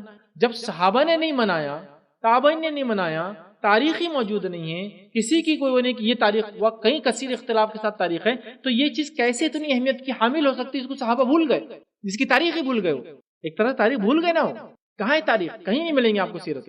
تو پتہ چلا واقعہ اصل تھا، تاریخ اصل نہیں، ٹھیک ہے۔ تو لہٰذا اس کو منانا نہیں، یاد رکھ لیجیے۔ اگر کچھ لوگ منا بھی رہے ہیں تو میں آپ کو دعویٰ کرتا ہوں اپنے مسلک کی، اپنی جماعت کے کسی بڑے عالم یا جس مسلک کو آپ مانتے ہیں اس مسلک کی کتاب میں کوئی باب لائیے کہ شب معراج کی فضیلت کا بیان، یا شب معراج میں کیے جانے والے اعمال کا طریقہ، یا شب معراج کے مسائل 27 رجب کو جو ہوئی تھی، کہیں آپ کو ایک باب بھی نہیں ملے گا کسی فقہ کی کتاب میں۔ یہ دلیل ہے اس کی کہ رات کو منانا نہیں ہوئی، تو اس کی کوئی خاص فضیلت نہیں، یہ ایک معجزہ تھا، لیکن ہمارے لیے اس کی کوئی فضیلت نہیں کہ رات میں جاگنا ہے، کچھ بھی نہیں۔ یہاں تو تاریخ ہی نہیں معلوم تو منانے کا سوال ہی نہیں آتا، سمجھے آپ؟ تو لوگ جاگنے کی رات مناتے، جاگنا ہوگنا کچھ نہیں، کوئی فضیلت نہیں، اس کا کوئی خاص ذکر نہیں، اس کی کوئی خاص نماز نہیں، اس میں کوئی خاص عمل نہیں، بات کو میری عادت ہے۔ اب صحابہ نے اس رات کو کیسا لیا؟ صحابہ نے اس کی اصل کو لے لیا، تاریخ بھول گئے، تحفہ لے لیا۔ ہم نے کیا کیا معلوم آپ کو؟ تاریخ نکال کے لالی کہیں سے تو بھی تحفہ بھول گئے۔ ایک رات آ گئی جاگنے کی 27 رجب کو جاگنے کی رات منا لو، جاگنے کی رات منا کے 100 رکعت نماز پڑھ لو، پھر زندگی بھر کا نماز پڑھنا، اگلے سال پھر دیکھیں پھر جاگنے کی رات۔ صحابہ نے جب یہ نماز آ گئی فرض، تو کبھی زندگی میں ایک صحابی کو بتائی بلا وجہ کسی نماز کو چھوڑا ہو۔ کہیں صحابہ کو تو عدی بن حاتم کے تعلق سے آتا رضی اللہ عنہ، وہ خود بیان کرتے ہیں کہ جب ایمان لائے اس کے بعد سے جب نماز فرض ہوئی 40 سال گزر گئے، وہ لکھتے زندگی کے، مجھے یاد نہیں کبھی کہ میں اذان سے پہلے مسجد میں حاضر نہیں تھا۔ 40 ایئرس ہو گئے، وہ کہتے مجھے یاد نہیں آتا کہ کبھی اذان سے پہلے میں مسجد میں نہیں تھا، اذان سے پہلے، جماعت سے پہلے نہیں، اذان سے پہلے 40 سال تک اذان سے پہلے مسجد میں حاضر رہے، سمجھیے آپ؟ انہوں نے تحفہ لے لیا تھا۔ تاریخ چونکہ منانے کی اور امپورٹنٹ نہیں تھی، بھول گئے تھے۔ ہم نے تاریخ لے کے برابر پتہ نہیں کہیں سے لا لی، وہ تاریخ 27 رجب تاریخ لا لی، تحفہ بھول گئے، معراج کا پورا پیغام بھول گئے۔ تو نماز، معراج کا پیغام اگر کسی مومن نے سچے دل سے لیا ہے، معراج کے معجزے کو کسی مومن نے سچے دل سے مانا ہے، تو اس نے نماز کا وادی ہو جائے گا۔ کیونکہ جب ہم معراج کو مانتے ہیں، ہم یہ مانتے ہیں ساری عبادتوں کو بھیجا گیا، نماز بلا کر دی گئی، بہت بڑی عبادت ہے۔ روزہ آیا، زکوٰۃ کا حکم آیا، حج کا حکم آیا، نماز کے لیے بلایا، کتنا فرق ہے۔ ساری عبادتیں چاند سے چلتی ہے، زکوٰۃ چاند کے حساب سے دینا 355 دن ہو جائے 1 سال، حج چاند کے حساب سے کرنا ذوالحجہ کے اندر، ہے نا؟ اسی طرح جو ہے روزہ چاند کے حساب سے رکھنا ہے، نماز سورج سے چلتی ہے، چاند سے نہیں چلتی، یہ اس کی فضیلت۔ ساری عبادتیں چاند سے چلتی ہے، نماز سورج سے چلتی ہے، ساری عبادتیں بھیجی گئی، نماز بلا کر دی گئی۔ بھائی تحفہ پکڑ لو، اگر کوئی واقعے میں سچے دل سے معراج کا منانے والا انسان ہے تو وہ مومن بندہ ہے جس نے معراج کو سمجھ لیا، اس نے نماز کو پکڑ لیا۔ تو صحابہ نے نماز پکڑ لی، تاریخ بھول گئے کیونکہ اس کو منانا تھا نہیں، امپورٹنٹ تھی نہیں۔ ہم لوگوں نے تاریخ پکڑ لی، عمل کو بہرحال بھول گئے، ہمیں عمل پکڑنے کی ضرورت ہے۔ اب منانا ہی ہے کسی رات کو، تو کس کو منانا ہے آپ کو اور مجھے؟ منانے کی ایک ہی رات ہے، جاگنے کی ایک ہی رات ہے۔ ایک ہی رات سے مراد نام کے اعتبار سے راتیں زیادہ ہے، وہ کون سی ہے؟ شب قدر، جس کی فضیلت بھی ثابت ہے، جس کی دعا بھی ثابت ہے نا، فضیلت۔ سورہ قدر پڑھ لیجیے، انا انزلناہ فی لیلۃ القدر وما ادراک ما لیلۃ القدر لیلۃ القدر خیر من ہے نا کہ ہم نے قرآن کو نازل کیا لیلۃ القدر میں، تم کیا جانو لیلۃ القدر کیا ہے؟ لیلۃ القدر 1000 مہینوں سے تنزل الملائکۃ والروح، اترتے اس رات فرشتے اور جبرائیل علیہ الصلوۃ والسلام، سمجھے آپ؟ تو یہ لیلۃ القدر کی فضیلت، اس میں پڑھنے والی ذکر اللہم انک عفو تحب العفو فاعف عنی، یہ ذکر ہے جو ثابت ہے، اللہ کے رسول کا کثرت سے پڑھو، سب پڑھ سکتے ہیں، ٹھیک ہے؟ اور اس کے بعد یاد رکھیے اس میں جاگنا ہے، یہ جاگنے کی اثر یہ کب آتی ہے؟ اللہ کے رسول صلی اللہ علیہ وسلم کی تاریخ بتائی گئی تھی لیکن بعد میں بھلا دی گئی، آپ نے کہا رمضان میں تلاش کرو، پھر کہا رمضان کے آخری عشرے میں تلاش کرو، پھر کہا کہ آخری عشرے کی تاخ اور نائٹ میں تلاش کرو، اور نبی اکرم صلی اللہ علیہ وسلم کا ذاتی معمول یہ تھا آپ پوری 10 راتیں آخری عشرے کی جاگ کر قدر کو تلاش کرتے اور اپنے گھر میں اپنی بیگمات کو اٹھاتے، دستک دیتے اور کہتے اٹھو ہو سکتا ہے آج قدر ہو، اٹھو ہو سکتا ہے آج قدر ہو، ٹھیک ہے؟ تو منانا ہے تو قدر منائیے، لیکن ہمارے پاس جب قدر آتی ہے تو اس کی کوئی قدر نہیں ہے نا؟ شب قدر اگر منا بھی رہے لوگ، آخری عشرہ جاگ بھی رہے تو کیسے جاگ رہے ہیں مجھے بتانے کی ضرورت نہیں، گلف وغیرہ میں اور اب میٹرو سٹیز بھی انڈیا میں جو بڑے بڑے ہو گئے، اب تو گرمی کے دنوں میں رمضان ہے تو قدر آخری عشرہ منا تو رہے ہیں لیکن کہاں منا رہے ہیں؟ شاپنگ مالس میں، یہ تو راتوں میں تو خریدنا ہے نا، اور شب قدر میں جو کپڑا لے لیا جاتا ہے تو 1000 مہینوں کے کپڑے پہننے کا ثواب مل جاتا ہے اس میں ایک ساتھ، تو شب قدر میں کپڑوں کی دکان مطلب شاپنگ ہے لوگوں کی، 21 کی رات کو جا کے دیکھ کے آنا، 23 کی رات کو جا کے ایک بار کنفرمیشن کرنا کہ یہ لینا نہیں لینا ہے، 25 کو رات کے جا کے آس پاس کی عورتوں کو لے جانا تاکہ ان کو بتائے کہ اب میں یہ لے رہا تو لے لوں کیا، پھر 27 کی رات کو جا کے خریدنا ہے، پھر 29 کی رات تک تو نڈھال ہو جاتا ہے آدمی بھائی، اور بھی کچھ آگے بچہ کچا جوتے وغیرہ یہ باقی تو وہ لینا، اور جس دن عید ہے تو اس رات تو پوری رات جاگ کر ہے نا، پوری رات جاگ کر صبح بے ہوشی کی حالت میں جا کے نماز پڑھ کر آ کر پڑ جانا ہے گھر میں، مطلب سوتے پڑے رہنا پورا دن، کیونکہ آج عید کا دن ہے، یہ منانے کا دن ہے، مطلب سونے کا دن ہے، یہ ہمارے منانے کا طریقہ۔ کپڑے وغیرہ آپ جو شاپنگ نہیں کرتے مہذا تو ان کا منانے کا طریقہ الگ ہے، ان کو ہر ایک نئے روز شہر میں کھلنے والی ایک نئی ریسٹورینٹ میں جا کے اس دن کھانا کھانا ہے، 21 کی رات یہاں کھائے تھے تو یاد ہو رہی 2-4 سال تک، 25 کی رات کو تو وہاں گرا تھا اپن کھانے گئے تھے ایکسیڈنٹ ہوا تیرا، 27 کی رات کو نمبر لگانا پڑا تھا، شام میں عشاء کے بعد نمبر لگائے تو شہر سے پہلے تھوڑا سا مل گیا تھا، کیوں وہاں کے کباب مل گئے، اللہ کا شکر تھا، تو کتنا مشکل ہوتا نا، کیونکہ اس دن وہ کباب نہیں کھائے تو روزہ مکمل نہیں ہوتا 27 کا، تو لہٰذا نمبر لگانا پڑا، توا اسپاٹس پہ کھڑا رہنا پڑا، فلاں جگہ جانا پڑا، مال اتنی تکلیف ہوئی، کتنی مشکل سے فلاں ہوا، یہ سب ہماری ہے، یہ ہے منانے کی، اس کو مناؤ، اس میں جاگو، اس میں عبادتیں کرو، تو معراج کی حقیقت ہے، معراج ایک معجزہ ہے، ایک بہت بڑا معجزہ ہے، نبی کریم صلی اللہ علیہ وسلم کو سفر کرایا گیا، لیکن اس سفر کا پیغام ہم نے دیکھ لیا، وہ ہے نماز، قرآن کی دعائیں، قرآن کی اہمیت اور توحید کی اہمیت کہ اللہ تعالیٰ جو شرک نہیں کریں گا اس کے گناہ کبیرہ میں، یہ ہے اس کا پیغام، یہ لو اس کا پیغام، یہ چھوڑ دیا اور باقی پتہ نہیں کیا کیا لے لیا، 27 کو منا رہے ہیں، رات بھر جاگ رہے ہیں، 100 رکعت پڑھ رہے ہیں، دعائیں، کچھ ثابت نہیں ہے، اگر ہوتی تو میں چیلنج کر رہا ہوں ایک صحابی سے، ایک تابعی سے یا ایک امام کی فقہ کی کتاب سے لا دے کہ یہ ہے شب معراج کے منانے کے مسائل، نہیں ملیں گے، کیوں خامخواہ ثابت کر رہے ایسے عمل کو جو ثابت نہیں تھا۔ بہرحال اللہ تعالیٰ سے دعا کہ اللہ تعالیٰ ہمیں توفیق دے کہ ہم چیزوں کو صحیح چیزوں کو سمجھ پائیں۔ تو بہرحال یہ تھا مختصر سا معراج اور اس کا واقعہ، میں اپنی بات کو ہی ختم کروں گا۔ اللہ رب العزت سے دعا کہ اللہ سبحانہ تعالیٰ جو کچھ کہا سنا گیا اسے عمل کی توفیق عطا فرمائے، ہم تمام کو معراج کا واقعہ سن کر اس سے حقیقی سبق حاصل کرنے کی توفیق عطا فرمائے، ہم تمام کو اللہ تعالیٰ جو نماز کا پابند بنائے، ہم تمام کو جو کتاب و سنت کا پابند بنائے، ہم تمام کو شرک جیسی قباحت سے دور رکھے اور ہمیں زندگی دے، زندگی بھر توحید پہ قائم رکھے، ہمارا خاتمہ توحید پر ہو۔ وآخر دعوانا الحمد للہ رب العالمین۔